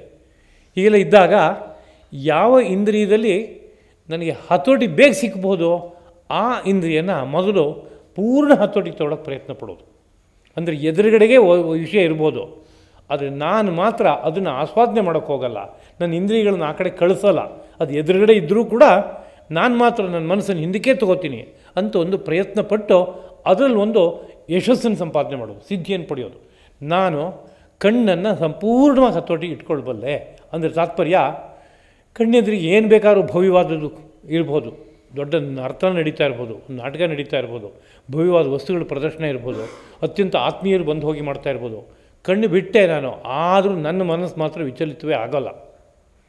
ಹಾಗೆ ನಾನು ಆ ಒಂದು ಇಂದ್ರಿಯವನ್ನು ಪೂರ್ತಿ ಹತೋಟಿ ತಂದ್ಕೊಂಬಿಟ್ಟೆ ಅಂತ ಆದಾಗ ಇನ್ನು ಉಳಿದ ಇಂದ್ರಿಯಗಳು ಬಾಕಿ ಇದೆ ಅನ್ನೋ ಸ್ಥಿತಿ ಇದ್ದಾಗ ಇದಕ್ಕೆ ವ್ಯತಿರೇಕ ಸಂಜ್ಞವಾದಂಥ ಒಂದು ವೈರಾಗ್ಯ ಅಂತ ಕರೀತಾರೆ. ಅಂದರೆ 1 2 ಇಂದ್ರಿಯಗಳನ್ನು ನಾನು ಗೆದ್ದಾಯಿತು, ಆ ಇಂದ್ರಿಯಗಳು ನನಗೆ ಯಾವ ತೊಂದರೆನೂ ಉಂಟು ಮಾಡಲ್ಲ. ಆದರೆ ಇನ್ನೊಂದು 2-3 ಇಂದ್ರಿಯ ಬಾಕಿ ಇದೆ, ಅವುಗಳಿಗಾಗಿ ಈಗ ಪ್ರಯತ್ನ ಪಡ್ತಾ ಇದ್ದೀನಿ ಕ್ರಮಕ್ರಮವಾಗಿ ಅನ್ನೋ ಸ್ಥಿತಿ ಇದೆಯಲ್ಲ, ಈ ಸ್ಥಿತಿಗೆ ವ್ಯತಿರೇಕ ಎಂಬ ಪದವನ್ನು ಬಳಸ್ತಾರೆ. ಅದಾದಮೇಲೆ ಇನ್ನೊಂದು ಏಕೇಂದ್ರಿಯ ಅಂತ. ಏಕೇಂದ್ರಿಯ ಅಂದರೆ ಈ ಎಲ್ಲ ಇಂದ್ರಿಯಗಳನ್ನೆಲ್ಲ ಗೆದ್ದಾಯ್ತಪ್ಪ, ಆದರೆ ಈ ಪಂಚೇಂದ್ರಿಯಗಳು ಮಾತ್ರ ಅಲ್ಲ ಹಾವಳಿ ಮಾಡ್ತಾ ಇರೋದು, ಇನ್ನೊಂದಿದೆ ಒಳಗಡೆಗೆ, ಅದು ಅಂತರಿಂದ್ರಿಯ. ಅದು ಯಾವುದಪ್ಪ ಅಂದರೆ ಈ ಮನಸ್ಸು. 5 ಇಂದ್ರಿಯಗಳಿಂದ ಗೆದ್ದರೂ ಸಹ ಒಳಗಡೆ ಇರೋ ಮನಸ್ಸೇ ಒಳಗಡೆನೇ ಕೂತ್ಕೊಂಡು ಅದು ಚಿಂತನ ಮಂಥನ ಮಾಡೋಕ್ಕೆ ಶುರು ಮಾಡಿದ್ರೆ ಅಲ್ಲೂ ಸಮಸ್ಯೆ ಹುಟ್ಕೊಳ್ಳುತ್ತೆ. ಆದ್ದರಿಂದ ಆ ಮನಸ್ಸನ್ನು ಹತೋಟಿಗೆ ತಂದ್ಕೋಬೇಕು. ಮನಸ್ಸಿನಲ್ಲಿ ಏನು ತೊಂದರೆ ಮಾಡ್ತಾ ಇರುವಂಥ ಅಂಶಗಳು, ರಾಗದ್ವೇಷಗಳೇ ತುಂಬ ಪ್ರಧಾನವಾಗಿ. ಅದೇ ವಿಸ್ತಾರವಾದಾಗ ಕಾಮ, ಕ್ರೋಧ, ಲೋಭ, ಮೋಹ, ಮದ, ಮಾತ್ಸರ್ಯ ಎಂಬುದಾಗಿ ಅರಿಷಡ್ವರ್ಗ 6 ಶತ್ರುಗಳಪ್ಪ ಮನಸ್ಸಿನಲ್ಲೇ ವಾಸ ಮಾಡ್ತಾರೆ. ಇವನ್ ಗೆಲ್ಲೋದೇ ದೊಡ್ಡ ಕಾರ್ಯ. ಹೊರಗಡೆ ಶತ್ರುಗಳು ಇರಲಿ, ಮೊದಲು ಇದನ್ನು ಗೆಲ್ಲೋ, ಇದನ್ನ ಗೆದ್ದ ಮೇಲೆ ಹೊರಗಡೆ ಪ್ರಪಂಚದಲ್ಲಿ ಶತ್ರುಗಳಿದ್ದರೆ ಅವ್ನು ಗೆಲ್ಬೋದು ಅಂತ ಹೀಗೆಲ್ಲ ಹೇಳೋದುಂಟು. ರಾಜರಿಗೆ ಅಂಥ ಆದೇಶ ಇದೆ.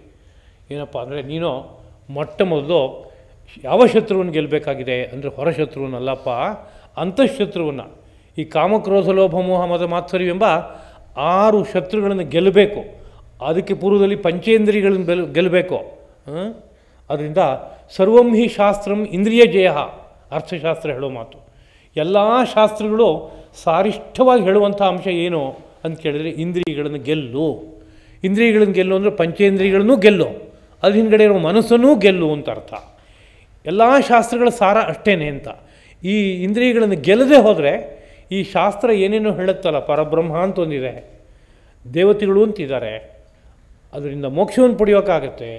ಈ ಯಾವ ವಿಷಯವು ನಮ್ಮ ಅನುಭವಕ್ಕೆ ಬರೋಲ್ಲ ಗೆಲ್ಲದೆ ಹೋದರೆ. ಅದರಿಂದ ತುಂಬ ಮುಖ್ಯವಾಗಿ ಶಾಸ್ತ್ರಗಳ ಸಾರನ ನನ್ನ ಮನಸ್ಸಿಗೆ ತಂದ್ಕೋಬೇಕು ಅಂದರೆ ತುಂಬ ಮುಖ್ಯವಾಗಿ ಈ ಇಂದ್ರಿಯಗಳನ್ನು ಗೆಲ್ಲಬೇಕು. ಸರ್ವಂ ಹಿ ಶಾಸ್ತ್ರಂ ಇಂದ್ರಿಯ ಜಯ. ಎಲ್ಲ ಶಾಸ್ತ್ರಗಳು ಹೇಳ್ತಾ ಇರೋದು ಒಂದೇ ಮಾತು,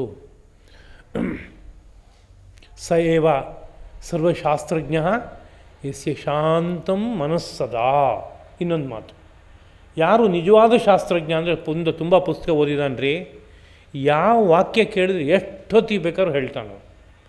ಅವನ ಮಾತಿಗೆ ನಿಂತುಬಿಟ್ಟ ಅಂದರೆ ಶಾಸ್ತ್ರದ ವಾಕ್ಯಗಳು ಪುಂಖಾನುಪುಂಖವಾಗಿ ಹರಿದು ಬರ್ತಾ ಇರುತ್ತೆ, ನಿರರ್ಗಳವಾಗಿ ಹರಿದು ಬರ್ತಾ ಇರುತ್ತೆ, ಓಘ ಪ್ರವಾಹ ಹಾಗೆ ಹರಿದು ಬರ್ತಾ ಇರುತ್ತೆ. ಅಂದರೆ ಶಾಸ್ತ್ರಜ್ಞ ಅಂತ ಕರಿಬೇಕಲ್ವ ಅಂದರೆ ಇಲ್ಲ, ಅವನು ಶಾಸ್ತ್ರ ಪಂಕ್ತಿಜ್ಞ, ಶಾಸ್ತ್ರದ ಪಂಕ್ತಿಗಳನ್ನು ಚೆನ್ನಾಗಿ ನೆನಪಿಟ್ಕೊಂಡಿಯಾನೆ ಅಂತ.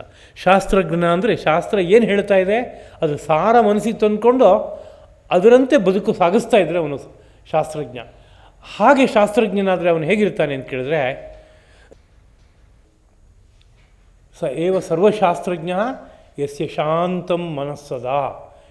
ಯಸ್ಯ ಯಾವಾತನ ಮನಸ್ಸು ಸದಾ ಶಾಂತಂ, ಯದಾ ಕಾಲದಲ್ಲೂ ಶಾಂತವಾಗಿರುತ್ತೋ, ಅಂದರೆ ಇಂದ್ರಿಯಗಳ ವೇಗಕ್ಕೆ ತುತ್ತಾಗಲ್ವೋ, ಮನಸ್ಸಿನ ವೇಗಕ್ಕೆ ತುತ್ತಾಗಲ್ವೋ, ಅವನೇ ನಿಜವಾಗಲೂ ಕೂಡ ಶಾಸ್ತ್ರಜ್ಞ ಎಂಬುದಾಗಿ ಕರೆದಿದ್ದಾರೆ. ಹೀಗೆ ಕ್ರಮಕ್ರಮವಾಗಿ ಯತಮಾನ ವ್ಯತಿರೇಕ ಆದಮೇಲೆ ಏಕೇಂದ್ರಿಯ, ಈ ಒಂದೇ ಒಂದು ಒಳಗಡೆ ಇರುವಂಥ ಇಂದ್ರಿಯ ಇದೆಯಲ್ಲ ಅದನ್ನು ಗೆಲ್ಲೋದು ಒಂದೇ ನನ್ನ ಪ್ರಧಾನವಾದ ಕಾರ್ಯ ಆಯಿತಾ ಅಂತ ಅದಕ್ಕಾಗಿ ನಿರಂತರ ಪ್ರಯತ್ನ ಪಡ್ತಾನೆ ಅಂತಿದ್ದಾಗ ಏಕೇಂದ್ರಿಯ ಸಂಯಮವಾದಂಥ ವೈರಾಗ್ಯ ಅನ್ನೋದನ್ನ ಅಭ್ಯಾಸ ಮಾಡ್ತಾ ಇದ್ದಾನೆ ಅಂತ ಅರ್ಥ. ಅದು ಆದಮೇಲೆ ಇನ್ನೊಂದು ವಶೀಕಾರ ಸಂಜ್ಞಾ ವೈರಾಗ್ಯಂ ಅಂತದ್ದು. ವಶೀಕಾರ ಅಂದರೆ ಎಲ್ಲ ಇಂದ್ರಿಯಗಳನ್ನು ತನ್ನ ವಶಕ್ಕೆ ಇಟ್ಕೊಳ್ಳೋಕ್ಕೆ ಬಂದುಬಿಟ್ಟಿದೆ ಪೂರ್ತಿಯಾಗಿ. ಲೋಕದಲ್ಲಿ ಇರೋ ಜನಗಳೆಲ್ಲ ಇಂದ್ರಿಯ ವಶರು, ಇಂದ್ರಿಯ ಹೇಗೆ ಹೇಳುತ್ತೋ ಹಾಗೆಲ್ಲ ಜೀವನ ಮಾಡ್ತಾಯಿದ್ದಾರೆ. ಕುದುರೆ ಇದೆ, ಹತ್ತು ಕೂತ್ಕೊಂಡಿದ್ದೀನಿ, ಏನೋ ಮಾಡ್ತೀಯ ಅಂದರೆ ಕುದುರೆ ಎಲ್ಲಿ ಕರ್ಕೊಂಡು ಹೋಗುತ್ತೋ ಅಲ್ಲಿಗೆ ಹೋಗ್ತೀನಿ ಅನ್ನೋದು ಒಂದು ಗುಂಪು. ಕುದುರೆ ಬೆಟ್ಟ ಗುಡ್ಡ ಎಲ್ಲ ಹತ್ತಿ ಎಲ್ಲೆಲ್ಲೋ ಹಾರಿ ಏನೇನೋ ಮಾಡ್ಕೊಂಬರುತ್ತೆ ಅಂದರೆ ಅದರ ಜೊತೆಗೆ ನಾನು ಹೋಗ್ತಾಯಿದ್ದೀನಿ ಅನ್ನೋದು ಒಂದು ವರ್ಗ. ಇಲ್ಲ ಹಾಗೆಲ್ಲ ಇಲ್ಲಪ್ಪ, ಕುದುರೆಗೆ ಲಗಾಮ್ ಹಾಕ್ಕೊಂಡಿದ್ದೀನಿ, ಪಳಗಿಸ್ಕೊಂಡಿದ್ದೀನಿ, ನಾನು ಎಲ್ಲಿಗೆ ಹೋಗಬೇಕೋ ಅಲ್ಲಿಗೆ ಕರ್ಕೊಂಡು ಹೋಗುತ್ತೆ, ವಾಪಸ್ ಇನ್ನೆಲ್ಲಿಗೆ ಹೋಗಬೇಕೋ ಅಲ್ಲಿಗೆ ಕರ್ಕೊಂಡು ಹೋಗುತ್ತೆ, ಹಿಂದಕ್ಕೆ ಮನೆಗೆ ಹೋಗಬೇಕು ಅಂದರೆ ಮನೆಗೆ ಕರ್ಕೊಂಡ್ಬಿಡುತ್ತೆ. ಹಾಗಿದ್ದಾಗ ಅದಕ್ಕೇನಂತ ಕರಿಬೇಕು, ಅದು ವಶವಾಗಿಬಿಟ್ಟಿದೆ ಕುದುರೆ ಅಂತ ಅರ್ಥ. ವಶೀಕೃತವಾಗಿದೆ, ನನ್ನ ಹತೋಟಿಲಿದೆ. ಕುದುರೆ ವಶದಲ್ಲಿ ನಾನಿಲ್ಲ, ನನ್ನ ವಶದಲ್ಲಿ ಕುದುರೆ ಇದೆ. ಹೀಗೊಂದು ಸ್ಥಿತಿ ಉಂಟಾಗುತ್ತೆ. ಅದೇ ರೀತಿಯಲ್ಲಿ ಅಷ್ಟೂ ಇಂದ್ರಿಯ ಮನಸ್ಸು ಇವುಗಳನ್ನಷ್ಟನ್ನು ಕೂಡ ಪೂರ್ತಿ ತನ್ನ ವಶದಲ್ಲಿದೆ ಅನ್ನೋ ರೀತಿಯ ಸ್ಥಿತಿಗೆ ಯಾವನು ಬರ್ತಾನೋ ಆಗ ಇರುವಂತಹ ಒಂದು ಮಾನಸಿಕವಾದ ಸ್ಥಿತಿ. ಅದಕ್ಕೆ ವಶೀಕಾರ ಸಂಜ್ಞಾ ವೈರಾಗ್ಯಂ, ವಶೀಕಾರ ಎಂಬ ಹೆಸರಿನ ಒಂದು ವೈರಾಗ್ಯ ಎಂಬುದಾಗಿ ಕರೀತಾರೆ.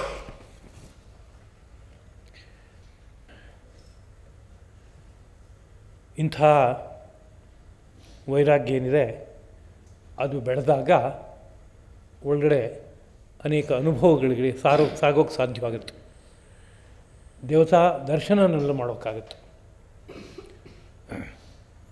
ಗಣಪತಿಯ ದರ್ಶನ, ಸರಸ್ವತಿಯ ದರ್ಶನ, ಲಕ್ಷ್ಮೀ ಸರಸ್ವತಿ, ಮಹಾವಿಷ್ಣು, ಸದಾಶಿವ ಮೊದಲಾದ ಅನೇಕ ದೇವತೆಗಳ ದರ್ಶನ ಎಲ್ಲ ಮಾಡೋಕ್ಕಾಗುತ್ತೆ. ಅವನವನಿಗೆ ಜನ್ಮಾಂತರದ ಸುಕೃತಗಳು ಏನೇನು ಬಂದಿದೆ, ಈ ಜನ್ಮದಲ್ಲಿ ಏನನ್ನು ಅವನು ವಿಶೇಷವಾಗಿ ಬಯಸ್ತಾ ಇದ್ದಾನೆ, ಕಾಲ ದೇಶಗಳು ಯಾವುದಕ್ಕೆ ಪೋಷಕವಾಗಿದೆ ಅದಕ್ಕೆ ತಕ್ಕಂತೆ ಯಾವುದ್ಯಾವುದೋ ಅನೇಕ ರೀತಿಯ ದರ್ಶನವನ್ನೆಲ್ಲ ಪಡಿತಾನೆ. ಹಾಗೆ ಪಡಿತಾ ಪಡಿತಾ ಮೇಲಕ್ಕೆ ಹೋಗ್ತಾನೆ. ಮೇಲಕ್ಕೆ ಹೋದಾಗ ತುಟ್ಟ ತುದಿಯಲ್ಲಿ ಒಂದು ಸುಪ್ರಭಾತ ಇದ್ದ ಹಾಗೆ ಪರಮಪ್ರಕಾಶವನ್ನು ಒಂದು ತರಹ ಅನುಭವಿಸ್ತಾನಂತೆ. ಸುಪ್ರಭಾತ ಅಂದರೆ ಇನ್ನೂ ಸೂರ್ಯ ಕಾಣಿಸ್ತಾ ಇಲ್ಲ, ಆದರೆ ಇನ್ನು ಸ್ವಲ್ಪ ಹೊತ್ತಿಗೆ ಸೂರ್ಯ ಹುಟ್ಟುತ್ತಾನೆ ಅನ್ನೋದಕ್ಕೆ ಬೇಕಾದ ಲಕ್ಷಣ ಮಾತ್ರ ಪೂರ್ವ ದಿಗಂತದಲ್ಲಿ ಗೋಚರವಾಗ್ತಾ ಇರುತ್ತೆ. ಅಂದರೆ ಪೂರ್ವ ದಿಗಂತದಲ್ಲಿ ಸೂರ್ಯ ಕಿರಣಗಳು ಎಲ್ಲ ಕಡೆಗೂ ಹಬ್ತಾ ಇರುತ್ತೆ, ಏನೋ ಬೆಳಕು ಗೋಚರ ಆಗ್ತಾ ಇರುತ್ತೆ, ಏನೋ ಇನ್ನೊಂದು ಸ್ವಲ್ಪ ಹೊತ್ತಿಗೆ ಹೊಸತನ ಬರುತ್ತೆ ಇಲ್ಲಿಗೆ ಅಂತ ಅನ್ನಿಸ್ತಾ ಇರುತ್ತೆ. ಹಾಗಿದ್ದರೆ ಅದನ್ನು ಸುಪ್ರಭಾತ ಅಂತ. ಅದೇ ರೀತಿಯಲ್ಲಿ ಯೋಗ ಭೂಮಿಕೆಯಲ್ಲಿ ಸಾಗ್ತಾ ಸಾಗ್ತಾ ಮೇಲಕ್ಕೆ ಹೋಗ್ತಾ ಬಂದಾಗ ಆ ಮೊದಲು ಹಂತಕ್ಕೆ ಸಂಪ್ರಜ್ಞಾತ ಸಮಾಧಿ ಅಂತ ಕರೀತಾರೆ. ಅಂದರೆ ನನಗೆ ಇಂಥದ್ದೊಂದು ಅನುಭವ ಆಗ್ತಾಯಿದೆ ಅಂತ ಗೊತ್ತಾಗ್ತಾ ಇದೆ, ನಾನು ಇದನ್ನು ನೋಡುತ್ತಿದ್ದೇನೆ, ಸಮ್ಯಕ್ ಪ್ರಜ್ಞಾಯತೆ, ನಂಗೆ ಚೆನ್ನಾಗಿ ಗೊತ್ತಾಗ್ತಾ ಇದೆ ಅನ್ನೋ ರೀತಿಯಾದ ಅನುಭವಗಳು ಹುಡ್ತಾ ಹೋದಾಗ ಆಗ ಇರುವ ಒಂದು ಸ್ಥಿತಿಗೆ ಸಂಪ್ರಜ್ಞಾತ ಸಮಾಧಿ ಎಂಬುದಾಗಿ ಕರೀತಾರೆ. ಅದು ಹಾಗೆ ಮೇಲಕ್ಕೆ ಹೋಗ್ತಾ ಬಂದಾಗ ಯಾವುದೋ ಒಂದು ಹಂತದಲ್ಲಿ ಯಾವುದೋ ಒಂದು ಭಾರಿ ಪ್ರಕಾಶ ಸ್ವಲ್ಪವಾಗಿ ಗೋಚರವಾಗೋಕ್ಕೆ ಶುರುವಾಗ್ತಾ ಇದೆ ಅಂತ ಒಂದು ಸ್ಥಿತಿ ಬರುತ್ತೆ. ಆ ಸ್ಥಿತಿ ಬಂದ ಅನಂತರದಲ್ಲಿ ಮುಂದೇನಾಯಿತು ಅಂತ ಗೊತ್ತಾಗೋಲ್ಲ. ಹಾಗೆ ಆ ಬೆಳಕಿನಲ್ಲಿ ಒಂದಾಗಿ ಬಿಡ್ತಾನೆ ಸಾಧಕ, ಯೋಗಿ ಅದರಲ್ಲಿ ಒಂದಾಗಿ ಬಿಡ್ತಾನೆ. ಹಾಗೆ ಒಂದಾದಾಗ ಅದಕ್ಕೆ ಅಸಂಪ್ರಜ್ಞಾತ ಸಮಾಧಿ ಎಂಬುದಾಗಿ ಯೋಗಶಾಸ್ತ್ರ ಕರೆಯುತ್ತೆ. ಹಾಗೆ ಅಸಂಪ್ರಜ್ಞಾತ ಸಮಾಧಿ ಅನ್ನೋದು ಹುಟ್ಟಿದಾಗ ಅವನ ಅನುಭವ ಅನೇಕ ಪಾಠವನ್ನು ಕಲಿಸ್ಬಿಡುತ್ತೆ. ಇದು ಎಷ್ಟು ಅದ್ಭುತವಾಗಿದೆಯಪ್ಪ, ಎಂಥ ಅದ್ಭುತವಾದ ಆನಂದ, ಇದಕ್ಕೆ ಸರಿಸಾಟಿಯಾದ ಆನಂದ ಈ ಸೃಷ್ಟಿನಲ್ಲಿ ಎಲ್ಲರೂ ಉಂಟೆ. ನಾನು ಇದುವರೆಗೆ ಬೇಕಾದಷ್ಟು ವಿಷಯಗಳನ್ನು ಅನುಭವಿಸಿದ್ದೀನಿ, ಬೇರೆ ಬೇರೆಯವರು ಅನುಭವಿಸೋದನ್ನು ನೋಡಿದ್ದೀನಿ, ಅವ್ರಿಗೆ ಎಷ್ಟು ಆನಂದ ಸಿಗುತ್ತೆ. ಅದನ್ನು ಮತ್ತು ಇಲ್ಲಿ ಸಿಗ್ತಾ ಇರುವ ಆನಂದವನ್ನು ಹೋಲಿಸಿದರೆ ಇದು ಅಜಗಜಾಂತರ. ಆ ಗಜದ ಉದಾಹರಣೆಯೂ ಹೊಂದಲ್ಲ, ಅಜಕ್ಕೆ ಗಜಕ್ಕೆ ಅಂತ ಹೇಳಿದರೆ ಅದು ಹೊಂದಲ್ಲ. ಅಷ್ಟು ದೊಡ್ಡ ಆನಂದದ ಅನುಭವ ಇದು ಅಂತ ಅನ್ನಿಸಿದಾಗ ಈ ಪ್ರಾಪಂಚಿಕವಾದ ಎಲ್ಲ ವಿಷಯದ ಆನಂದದ ಬಗ್ಗೆ ಇದ್ದಂಥ ಅಂಟಿದೆಯಲ್ಲ ಅದು ಬೇರೆ ಸಮೇತ ಹೊರಟೋಗುತ್ತೆ. ಅದರ ಒಂದು ದೃಷ್ಟಿಯಿಂದ ವಿಶೇಷವಾದ ಕೆಲಸ ಕಾರ್ಯಗಳು, ಆ ರಾಗದ ಕೆಲಸ ಕಾರ್ಯಗಳು ಬೇರೆ ಸಮೇತ ಬಿದ್ದು ಹೋಗಿಬಿಡುತ್ತೆ ಸಂಪೂರ್ಣವಾಗಿ, ಇನ್ನು ಜೀವನ ಇಲ್ಲ ಅನ್ನೋ ಥರ ಹೊರಟೋಗ್ಬಿಡುತ್ತೆ. ಆಗ ಒಂಥರ ವೈರಾಗ್ಯ ಬರುತ್ತೆ.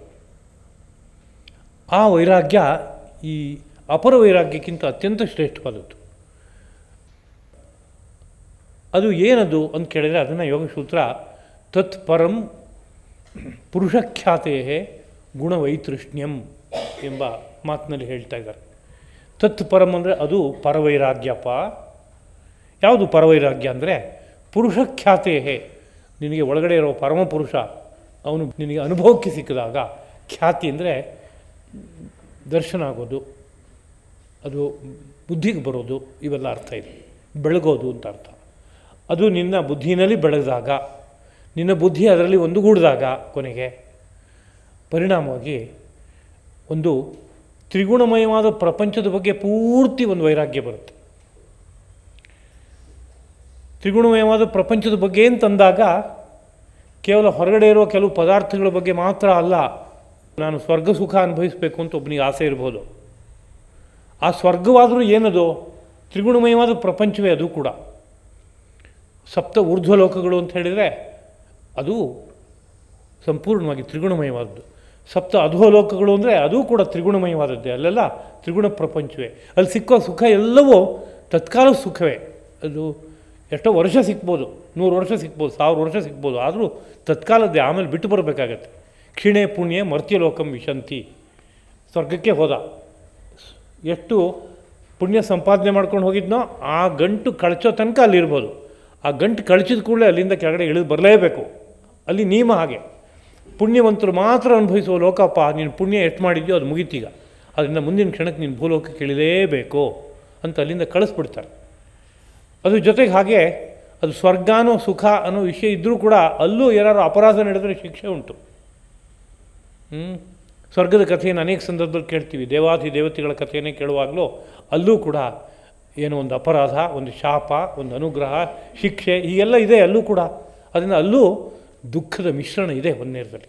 ಹೀಗಿರೋದ್ರಿಂದ ಅಂತಹ ಸ್ವರ್ಗ ಸುಖಕ್ಕೂ ಅಂಟ್ಕೊಳ್ದೇನೆ ಒಟ್ಟು ತ್ರಿಗುಣಗಳಿಂದ ಏನು ಪ್ರಪಂಚ ಆಗಿದೆ ವಿಸ್ತಾರವಾಗಿ 14 ರೂಪದ್ದು, ಅಲ್ಲಿ ಯಾವ ವಿಷಯದ ಬಗ್ಗೆನೂ ನನಗೆ ಅಂಟಿಲ್ಲ ಅನ್ನೋ ರೀತಿಯಾದ ಸ್ಥಿತಿ ಉಂಟಾದರೆ ಅದಕ್ಕೇನಂತ ಕರೀತಾರೆ? ಗುಣವೈತೃಷ್ಣ್ಯಂ ಅಂತ ಕರೀತಾರೆ. ಗುಣಗಳ ಬಗ್ಗೆಯೇ ವಿತೃಷ್ಣತೆ, ಅಂಟಿಲ್ಲದ ಸ್ಥಿತಿ, ಆಸೆ ಇಲ್ಲದ ಸ್ಥಿತಿ, ಅಂಥದ್ದೊಂದು ಬರುತ್ತೆ. ಅಂಥ ಸ್ಥಿತಿಗೆ ಪರವೈರಾಗ್ಯ ಅಂತ ಕರೀತಾರೆ. ಅದು ಅತ್ಯಂತ ಶ್ರೇಷ್ಠವಾದದ್ದು. ಅಂತಹ ಪರವೈರಾಗ್ಯ ಅನ್ನೋದು ಉದಯವಾದ ಅನಂತರದಲ್ಲಿ ಆ ಯೋಗಿಯಾದವನು ಅವನ ಪ್ರಾರಬ್ಧ ಕರ್ಮ ಇರುವಷ್ಟು ಕಾಲ ಬದುಕಿದ್ದು ಕೊನೆಯ ಹಂತ ಬಂದಾಗ ಅವನು ಪ್ರಣವವನ್ನು ಅನುಸಂಧಾನ ಮಾಡ್ಕೋತಾ ಆ ಬೆಳಕಿನಲ್ಲಿ ಲಯ ಆಗ್ತಾನೆ. ಅದನ್ನು ಮೋಕ್ಷ ಎಂಬ ಭಾಷೆಯಲ್ಲಿ ಕರೀತಾರೆ. ಆ ಬಗ್ಗೆ ಇನ್ನು ಮುಂದೂ ಸಹ ಕೆಲವು ಮಾತುಗಳಿಂದ ಬರುತ್ತೆ. ಆ ಹೆಚ್ಚಿನ ವಿಷಯವನ್ನು ಮುಂದಿನ ಪಾಠದಲ್ಲಿ ನಾವು ಅನುಸಂಧಾನ ಮಾಡೋಣ ಎಂಬುದಾಗಿ ಜ್ಞಾಪಿಸ್ಕೋತಾ, ಇಂಥ ಒಂದು ವೈರಾಗ್ಯಕ್ಕಾಗಿ ನಿರಂತರವಾಗಿ ಪ್ರಯತ್ನ ಪಡಬೇಕು. ಭಾರತ ದೇಶದ ಸಂಸ್ಕೃತಿಯಲ್ಲಿ ಇಂಥ ವೈರಾಗ್ಯ ಬೆಳಿಬೇಕು ಅನ್ನೋ ಕಾರಣಕ್ಕಾಗಿ ಬಾಲ್ಯದಿಂದ ಆರಂಭ ಮಾಡಿ ಅಂಟಿಲ್ಲದ ಜೀವನಕ್ಕೆ ಒಂದು ಶಿಕ್ಷಣ ಕೊಡುವ ಕ್ರಮ ಬಂದಿದೆ. ಮನೆಯಲ್ಲಿ ಏನಾದರೂ ಒಂದು ಮಧುರವಾದ ವಸ್ತುವನ್ನು ಸಿದ್ಧಪಡಿಸಿದರೆ ಏಕಃ ಸ್ವಾದುನ ಭುಂಜೀತ, ಒಬ್ಬನೇ ಯಾವ ಕಾರಣಕ್ಕೂ ಮಧುರವಾದ ವಸ್ತುವನ್ನು ಸ್ವೀಕರಿಸಬಾರ್ದು. ಮತ್ತೇನು ಮಾಡಬೇಕು? ಯಾರಿಗಾರು ಒಬ್ರಿಗಾರು ಕೊಡಬೇಕು ನೀನು ಅಂತ. ಹಾಗೆ ಒಬ್ರಿಗಾರು ಕೊಡಬೇಕಾದ್ರೆ ಅಲ್ಲಿ ಸ್ವಲ್ಪ ಅಂಟು ಕಡಿಮೆ ಆಗಲೇಬೇಕು, ಇಲ್ಲವ್ರು ಕೊಡೋ ಮನಸ್ಸಲ್ಲಿ ಬರುತ್ತೆ. ಏನೋ ಸಿಹಿಯಾದ ಮಧುರ ವಸ್ತು ಸಿದ್ಧತೆ ಮಾಡಿ ಇಟ್ಕೊಂಡಿದ್ದೀನಿ, ಮೈಸೂರು ಪಾಕಪ್ಪ, ಇನ್ನು 8 ದಿವಸ ಚೆನ್ನಾಗೇ ಇರುತ್ತೆ, ನಾನು ಇನ್ನೊಬ್ರಿಗೆ ಯಾಕೆ ಕೊಡಬೇಕು? ಇವತ್ತೊಂದು ತಿಂತೀನಿ, ನಾಳೆ ಇನ್ನೊಂದು ತಿಂತೀನಿ, ನಾಳೆ ಒಂದು ತಿಂತೀನಿ, ಬೇಕಾದಷ್ಟು ಜಾಗ ಒಬ್ಬನೇ ತಿಂತೀನಿ ಅಂತ ಆಲೋಚನೆ ಮಾಡಿದ್ರೆ ಇದು ಒಂದು ಅಂಟು ಬೆಳೆದ್ಬಿಟ್ಟಿದೆ, ಸ್ವಾರ್ಥ. ಹಾಗಲ್ಲ, ಇನ್ನೊಬ್ರಿಗೆ ಕೊಟ್ಟು ಬಳಸು ಅಂತ ಹೇಳಿದ್ರೆ ಆ ಅಭ್ಯಾಸ ಬಾಲ್ಯದಿಂದ ಮಾಡಿಸಿದ್ರೆ ಅಂಟು ಸ್ವಲ್ಪ ಕಳಚತ್ತೆ. ಅದು ಭಾರತದ ಪದ್ಧತಿ. ಏನಾದ್ರು ಮಕ್ಕಳನ್ನ ನೋಡೋಕ್ಕೆ ಇನ್ನೊಬ್ಬರು ಮನೆಗೆ ಹೋದರೆ ಕೈನಲ್ಲಿ ಏನಾದ್ರು ತಿಂಡಿ ತಿನಿಸು ಮಕ್ಕಳಿಗೆ ಪ್ರಿಯವಾದದ್ದನ್ನು ತೊಗೊಂಡು ಹೋಗುವಂಥ ಸಂಪ್ರದಾಯ. ತೊಗೊಂಡು ಹೋಗಿ ಕೊಡುವಾಗ ಮಗು ಇದನ್ನ ಯಾರಿಗೂ ಕೊಡಬೇಡ, ಗುಟ್ಟಾಗಿ ಇಟ್ಕೊಂಡು ನೀನು ಒಬ್ಬಳೇ ಅಥವಾ ಒಬ್ಬನೇ ಬಳಸು ಅಂತ ಹೇಳೋದಲ್ಲ ರೂಢಿ. ಮತ್ತೇನಪ್ಪ ರೂಢಿ ಇರೋದು? ಇದನ್ನೆಲ್ಲರಿಗೂ ಕೊಟ್ಟು ನೀನು ಬಳಸು ಅಂತ. ಮತ್ತು ತಂದೆ ತಾಯಿಗಳು ಹೌದು ಎಲ್ಲರಿಗೂ ಕೊಡಬೇಕು, ನೀನು ಕೊಟ್ಟು ಆಮೇಲೆ ನೀನು ತೊಗೋಬೇಕು ಅಂತ ಹೇಳ್ಕೊಳ್ಳೋ ಪದ್ಧತಿ. ಈ ಪದ್ಧತಿಯೇ ಏನದು ಅಂತ ಕೇಳಿದ್ರೆ ಒಂದು ನೇರದಲ್ಲಿ ಅಪರ ವೈರಾಗ್ಯವನ್ನು ಅಭ್ಯಾಸ ಮಾಡಿಸೋ ಕ್ರಮ. ಚಿಕ್ಕ ಮಗುವಿನಿಂದಲೇ ಹಾಗೆ ಯಾರನ್ನೂ ನೋಡೋಕ್ಕೆ ಹೋಗಬೇಕು, ಏನೋ ಒಂದು ವಸ್ತುವನ್ನು ತೆಗೆದುಕೊಂಡೋಗಿ ಕೊಡಬೇಕು ಅವರಿಗೆ. ಹೊಸ ವಸ್ತುವನ್ನು ಧಾರಣೆ ಮಾಡಬೇಕು ಅಂದರೆ ನಮ್ಮ ಧರ್ಮಶಾಸ್ತ್ರ ಹೇಳುತ್ತೆ, ಮೊದಲು ಇನ್ನೊಬ್ಬನಿಗೆ ವಸ್ತುವನ್ನು ಕೊಟ್ಟು ಆಮೇಲೆ ನೀನು ಧಾರಣೆ ಮಾಡಬೇಕು ಅಂತ.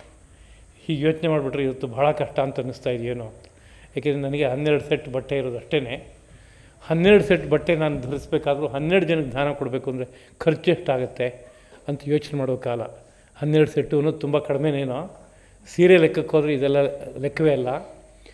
ಏನು ಪುರುಷರ ವಸ್ತ್ರದ ಬಗ್ಗೆ ಹೇಳೋದಾದರೆ 1 ಡಜನ್ ಅಂದರೆ ಒಂದು ಸ್ವಲ್ಪ ಜಾಸ್ತಿ ಇದೆ ಅಂತ ಭಾವಿಸುವಂಥದ್ದು ಇರ್ಬೋದು. ಆದರೆ ಇನ್ನೊಬ್ಬರಿಗೆ ಕೊಟ್ಟು ಬಳಸಬೇಕು ಅಂತ ಹೊರಟಾಗ ಕೊಟ್ಟಿದ್ದು ತನಗೆ ಬಚ್ಚಿಟ್ಟದ್ದು ಪರರಿಗೆ, ಕನ್ನಡಗಾದೆ ಅಲ್ವಾ? ಹಾಗೆ ನಾವು ಕೊಡ್ತಾ ಕೊಡ್ತಾ ಕೊಡ್ತಾ ಭಗವಂತ ನಮ್ಗೆ ಇನ್ನಷ್ಟು ಕೊಡೋದು ಜಾಸ್ತಿ ಮಾಡ್ತಾನಂತೆ. ಆಗ ಬೇಕಾದಷ್ಟು ಬರ್ತಾ ಇದೆ ನನಗೆ ಅಂದರೆ ಅಂಟು ಕಡಿಮೆ ಆಗಿಬಿಡುತ್ತೆ. ತುಂಬಾ ಅಪರೂಪಕ್ಕೊಂದು ಬರ್ತಾಯಿದೆ ಅಂದರೆ ಅಂಟು ಜಾಸ್ತಿ. ಅದೇ ರಾಶಿ ರಾಶಿಯಾಗಿ ಬಂದು ಬೀಳ್ತಾ ಇದೆ ಮನೆಯಲ್ಲಿ, ರಾಶಿ ತಿಂಡಿ ತೀರ್ಥಗಳು ಬಂದು ಬೀಳ್ತಾ ಇದೆ ಅಂದರೆ ಒಂದು ಸ್ವಲ್ಪ ದಿವಸ ಕಳೆದ ಮೇಲೆ ಅಷ್ಟ್ರ ಬಗ್ಗೆನೂ ಏನಾಗುತ್ತೆ, ಒಂದು ತಾತ್ಸಾರ ಬುದ್ಧಿ ಬಂದುಬಿಡುತ್ತೆ, ಅವರ್ಷನ್ ಬಂದುಬಿಡುತ್ತೆ. ಅಡುಗೆ ಭಟ್ರು ಬಗೆಯಾದ ಭಕ್ಷ್ಯ ಭೋಜ್ಯಗಳನ್ನು ಎಷ್ಟು ಬಳಸ್ತಾ ಇರ್ಬೋದು. ನಿತ್ಯ ಸ್ವೀಟ್ ಮಾಡ್ತಾಯಿದ್ದಾರೆ ಒಬ್ಬರು ಅಂತ ಇಟ್ಕೊಳ್ಳಿ, ಕರು ತಿಂಡಿ ಸಿದ್ಧ ಮಾಡ್ತಾ ಇರೋರು ಅಂತ ಇಟ್ಕೊಳ್ಳಿ. ಅವರು ಮೊದಲಿಗೆ ಒಂದು ಸ್ವಲ್ಪ ಆಸಕ್ತಿಯಿಂದ ಅದು ಬಳಸ್ಬೋದು. ಆಮೇಲೆ ಅದನ್ನ ಕಂಡ್ರೆ ಏನು ಬೇಡ ನನಗೆ ಅನ್ನೋ ಪರಿಸ್ಥಿತಿ. ಯಾಕೆ ಅಂದರೆ ಅದ್ರ ಬಗ್ಗೆ ಶ್ರದ್ಧೆ ಬಂದು ಹೋಗುತ್ತೆ, ಸಂಪೂರ್ಣವಾಗಿ ಆಸಕ್ತಿ ಕಳಚೋಗುತ್ತೆ ಅಲ್ವಾ. ಭಗವಂತ ಹಾಗೆ ಒಳಗಡೆಯಿಂದ ಕೊಡೋಕ್ಕೆ ಶುರು ಮಾಡಿದ್ರೆ ನೀನು ಬೇರೆಯವ್ರಿಗೆ ಕೊಡ್ತೀಯಪ್ಪ. ಈ ವಸ್ತುಗಳಲ್ಲೇ ಇರೋದು ಎಲ್ಲರಿಗೂ ವಿತರಣೆ ಆಗೋದಕ್ಕೋಸ್ಕರವೇ ನಿನ್ನ ಹತ್ರ ಬಂದಾಗ ನೀನು ಉದಾರವಾಗಿ ಬೇರೆಯವ್ರಿಗೆ ಬಿಟ್ಕೊಡ್ತೀಯಲ್ಲ. ಆದ್ದರಿಂದ ಇನ್ನು 100 ವಸ್ತು ನಿನ್ನ ಬಳಿಗೆ ಬರಲಿ, ನಾನು ಅದಕ್ಕೆ ಅನುಗ್ರಹಿಸ್ತೀನಿ. ನೀನು 100 ಜನಕ್ಕೆ ಹಂಚ್ತೀಯ. ನಿನ್ನನ್ನು ಮಾಧ್ಯಮವಾಗಿ ಇಟ್ಕೊಂಡು ನಾನು ಯಾರ್ಯಾರಿಗೆ ಎಲ್ಲೆಲ್ಲಿ ಏನೇನು ಹೋಗಿ ಸೇರಬೇಕೋ ಆ ಕಾರ್ಯ ನಾನು ಸಾಧಿಸ್ಕೋತೀನಪ್ಪ ಅಂತ ಭಗವಂತ ಬೇಕಾದಷ್ಟು ಕೊಡೋಕ್ಕೆ ಶುರು ಮಾಡ್ತಾನಂತೆ. ಆದರೆ ಇದು ವ್ಯವಸ್ಥಿತವಾಗಿ ನಡೆದಾಗ ಮಾತ್ರ. ಯಾರೋ ಒಬ್ಬರಿಗೆ ನಾನು ಇವತ್ತೇನೋ ಒಂದು ತಿಂಡಿ ಕೊಡ್ತಾಯಿದ್ದೀನಿ, ಕೊಡುವಾಗ ಎಷ್ಟೋ ಸಂದರ್ಭದಲ್ಲಿ ಮನಸ್ಸಲ್ಲಿರುತ್ತೆ, ಇವತ್ತು ನಾನು ಕೊಟ್ಟರೆ ಅವರು ನಂಗೆ ಇನ್ನೊಂದು ದಿವಸ ಕೊಡ್ತಾರೆ ಕಣೋ ಅಂತ. ಅಂದರೆ ಇದೇನಿದೋ ಇನ್ನೊಂದು ರೀತಿಯಾದ ಅಂಟೇನೆ ಅದು, ಬಗೆಯಾದ ವಸ್ತುಗಳ ಬಗ್ಗೆ ಅಂಟು. ಇವತ್ತು ಇದನ್ನು ಕೊಟ್ಟು ನಾಳೆ ಇನ್ನೊಂದು ಟೇಸ್ಟ್ ನಾವು ನೋಡೋಕ್ಕಾಗುತ್ತೆ ಅಂತ. ಹಾಗಲ್ಲ, ಯಾವ ನಿರೀಕ್ಷೆಯೂ ನನಗಿಲ್ಲ, ನಾನು ಇವತ್ತು ಇನ್ನೊಬ್ರಿಗೆ ಕೊಡ್ತೇನೆ ಅನ್ನೋ ರೀತಿಯಾದಂಥ ಒಂದು ಮನಸ್ಥಿತಿ. ಇದು ಏನಿದು ಪರವೈರಾಗ್ಯದ ಶಿಕ್ಷಣದ ಕ್ರಮನೇ ದೇಶದಲ್ಲಿ. ಇಂತಹ ಅನೇಕ ಅಂಶಗಳನ್ನು ಸಂಸ್ಕೃತಿ ಹೆಸರಿನಲ್ಲಿ ತಂದಿದ್ದಾರೆ. ಅದಕ್ಕೆ ಯೋಗ ಅನ್ನೋ ಪರಿಭಾಷೆಯನ್ನು ಬಳಸದೇ ಇರ್ಬೋದು. ಅದು ಯೋಗ ಅಲ್ಲದೆ ಮತ್ತೇನು. ಯೋಗದ ಎಲ್ಲ ಅವಯವಗಳನ್ನು ನಮ್ಮ ಋಷಿ ಸಂಸ್ಕೃತಿಯಲ್ಲಿ ಒಂದೊಂದು ರೂಪದಲ್ಲಿ ತಂದುಬಿಟ್ಟಿದ್ದಾರೆ. ಅದರಿಂದ ಋಷಿ ಸಂಸ್ಕೃತಿಯನ್ನು ಅಳವಡಿಸ್ಕೊಡೋದು ಅಂದರೂ ಒಂದೇ, ಯೋಗಾಭ್ಯಾಸ ಮಾಡೋದು ಅಂದರೂ ಒಂದೇ. ಇವತ್ತು ಆ ಋಷಿ ಸಂಸ್ಕೃತಿಯನ್ನು ಕೈಬಿಟ್ಟು ಯಾವುದೋ 1-2 ಯೋಗದ ಅಂಗಗಳನ್ನು, ಆಸನ, ಪ್ರಾಣಾಯಾಮ ಇತ್ಯಾದಿಗಳನ್ನ ಇಟ್ಕೊಂಡು ನಾನು ಯೋಗ ಮಾಡ್ತೀನಿ ಅಂತ ಹೆಮ್ಮೆಯಿಂದ ಮೆರೆಯುವಂಥ ಏನೋ ಒಂದು ವಿಚಿತ್ರ ಸನ್ನಿವೇಶವನ್ನು ನೋಡ್ತಾಯಿದ್ದೀವಿ. ಅದು ಅರ್ಥಹೀನ ಒಂದು ದೃಷ್ಟಿಯಿಂದ. ಭಾರತ ಸಂಸ್ಕೃತಿಯೇ ಯೋಗಮಯವಾಗಿದೆ. ಇಂತಹ ಆದರ್ಶವಂತ ಸಂಸ್ಕೃತಿಯನ್ನು ಋಷಿ ಮಹರ್ಷಿಗಳು ಏನನ್ನು ಕೊಟ್ಟರೋ ಆ ಸಂಸ್ಕೃತಿಯನ್ನು ಚೆನ್ನಾಗಿ ಅರ್ಥ ಮಾಡಿಕೊಂಡು ಅದನ್ನು ನಿತ್ಯ ಜೀವನದಲ್ಲಿ ಬಳಸ್ಕೊಳ್ಳೋಕ್ಕೆ ಪ್ರಯತ್ನ ಪಟ್ಟರೆ ಆಗ ಭಗವದ್ಗೀತೆಯ ಪಾಠ ಸಾರ್ಥಕ ಆಗುತ್ತೆ. ಹಾಗಲ್ಲ, ಪಾಠ ಕೇಳೋದು ಒಂದಷ್ಟು, ಅದು ಅರ್ಧ ಕೇಳೋದು, ಇನ್ನರ್ಧ ಈ ಟಿ ವಿನಲ್ಲಿ ಯಾವುದಾದ್ರು ಪಾಠ ಕೇಳೋದಾದ್ರೆ ಹೇಗಿರುತ್ತೆ, ಮಧ್ಯದಲ್ಲಿ ಏನೋ ಒಂದು ತಿಂಡಿ ತೀರ್ಥದ ಸೇವನೆಯೂ ನಡೀತಾ ಇರುತ್ತೆ, ಮಧ್ಯದಲ್ಲಿ ಯಾರನ್ನೋ ಒಬ್ಬರನ್ನ ಮಾತಾಡಿಸೋದು ಜೊತೆಗೆ ನಡೀತಾ ಇರುತ್ತೆ, ಮಧ್ಯದಲ್ಲಿ ಒಂದು ಸ್ವಲ್ಪ ಪಾಠ ಕೇಳೋದು ಆಗುತ್ತೆ. ಹೀಗೆಲ್ಲ ಮಾಡಿದ್ರೆ ವಿದ್ಯೆ ಒಳಗಡೆ ಇಳಿಯುತ್ತಾಯಿತು. ಪ್ರಪಂಚನೆಲ್ಲ ಮರೆತು ಕೇಳ್ತೇನೆ ಅಂತ ಪ್ರಯತ್ನ ಪಟ್ಟರೆ 4 ಸರಿ 6 ಸರಿ 8 ಸರಿ ಕೇಳಿದ್ರೆ ವಿಷಯ ಒಳಗಡೆ ಇಳಿಬೋದು. ಹಾಗೆ ಬೆಳೆಸ್ಕೊಳ್ಳೋದಕ್ಕೆ ಪ್ರಯತ್ನ ಪಡೋದಾದರೆ ಈ ಒಂದು ಅಭ್ಯಾಸ, ವೈರಾಗ್ಯ ಅನ್ನೋ ವಿಷಯವನ್ನು ಜೀವನಕ್ಕೆ ತಂದುಕೊಳ್ಳೋಕ್ಕೆ ಸಾಧ್ಯ ಆಗುತ್ತೆ. ಅಂತಹ ಮನಃಪ್ರವೃತ್ತಿ ಭಾರತ ದೇಶದ ಪ್ರತಿಯೊಬ್ಬ ಪ್ರಜೆಗೂ ಹುಟ್ಟಲಿ ಎಂಬುದಾಗಿ ಬಯಸಬೇಕಾದ್ದು ಕರ್ತವ್ಯವಾಗಿದೆ. ಅದನ್ನು ಭಾವಿಸ್ತಾ ಈ 4 ಮಾತುಗಳನ್ನು ಧರ್ಮಪ್ರಭು ಶ್ರೀಕೃಷ್ಣನ ಪದಪದ್ಮಗಳಲ್ಲಿ ಅರ್ಪಿಸ್ತಾ ಇದ್ದೀನಿ. ಕಾಯೇನ ವಾಚಾ ಮನಸಾ ಇಂದ್ರಿಯೈರ್ವಾ ಬುದ್ಧ್ಯಾ ಆತ್ಮನಾ ವಾ ಪ್ರಕೃತೆ ಸ್ವಭಾವಾತ್ ಕರೋಮಿ ಯದ್ಯತ್ ಸಕಲಂ ಪರಸ್ಮೈ ನಾರಾಯಣಾಯೇತಿ ಸಮರ್ಪಯಾಮಿ. ಶ್ರೀಕೃಷ್ಣಾರ್ಪಣಮಸ್ತು.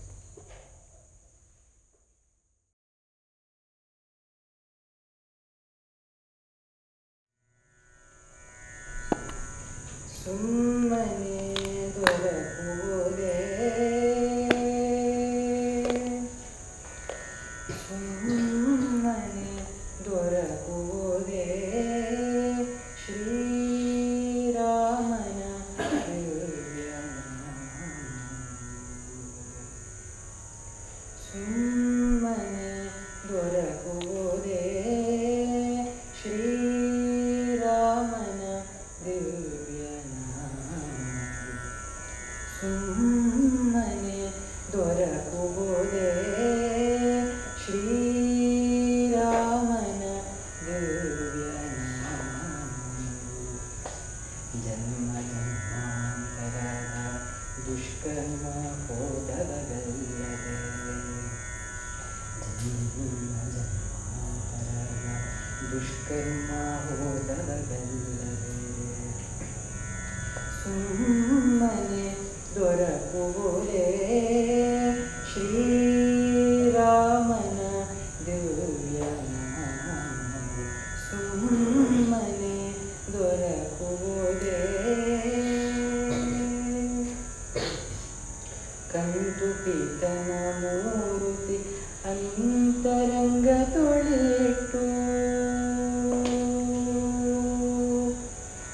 ಕಂದು ಪೀತನ ಮೂರುತಿ ಅಂತರಂಗ ತೊಳೆಯಿತು ಕಂದು ಪೀತನ ಮೂರುತಿ ಅಂತರಂಗ ತೊಳೆಯಿಟ್ಟು ಚಿಂತೆಯೆಲ್ಲವ ಬಿಟ್ಟು ಚಿಂತೆಯೆಲ್ಲವ ಬಿಟ್ಟು ಚಿಂತೆ ಚಿಂತೆ ನಿಶ್ಚಿಂತೆ ನಿಶ್ಚಿಂತೆ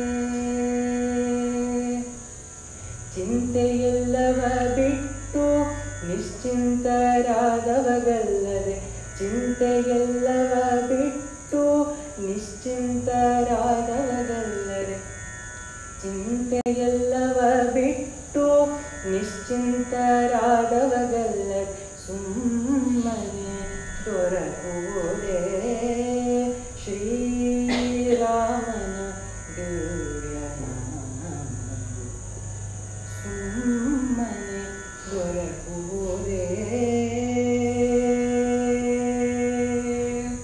ತನ್ನುಳಿದ ಮೂರುತಿ ಕಣ್ಣೊಳಗೆ ಕಂಡು ತನ್ನುಳಿದ ಮೂರುತಿ ಕಣ್ಣೊಳಗೆ ಕಂಡು ತನ್ನುಳಿದ ಮೂರುತಿ ಕಣ್ಣೊಳಗೆ ಕಂಡು ತನ್ನುಳಿದ ಮೂರುತಿ ಕಣ್ಣೊಳಗೆ ಕಂಡು ಆನಂದ ಪೂರ್ಣ ಶ್ರೀ ಪುರಂದರ ವಿಠಲನ ನೋಡಿ ಆನಂದ ಪೂರ್ಣ ಶ್ರೀ ಪುರಂದರ ವಿಠಲನ ನೋಡಿ ಆನಂದ ಪೂರ್ಣ ಶ್ರೀ ಪುರಂದರ ವಿಠಲನ ನೋಡಿ ಸುಮ್ಮನೆ ದೊರಕುವುದೇ ಶ್ರೀರಾಮನ ದಿವ್ಯನಾಮ ಜನ್ಮ ಜನ್ಮಾಂತರದ ದುಷ್ಕರ್ಮ ಹೋದವಗಲ್ಲದೆ ಜನ್ಮ ಜನ್ಮಾಂತರದ ದುಷ್ಕರ್ಮ ಹೋದವ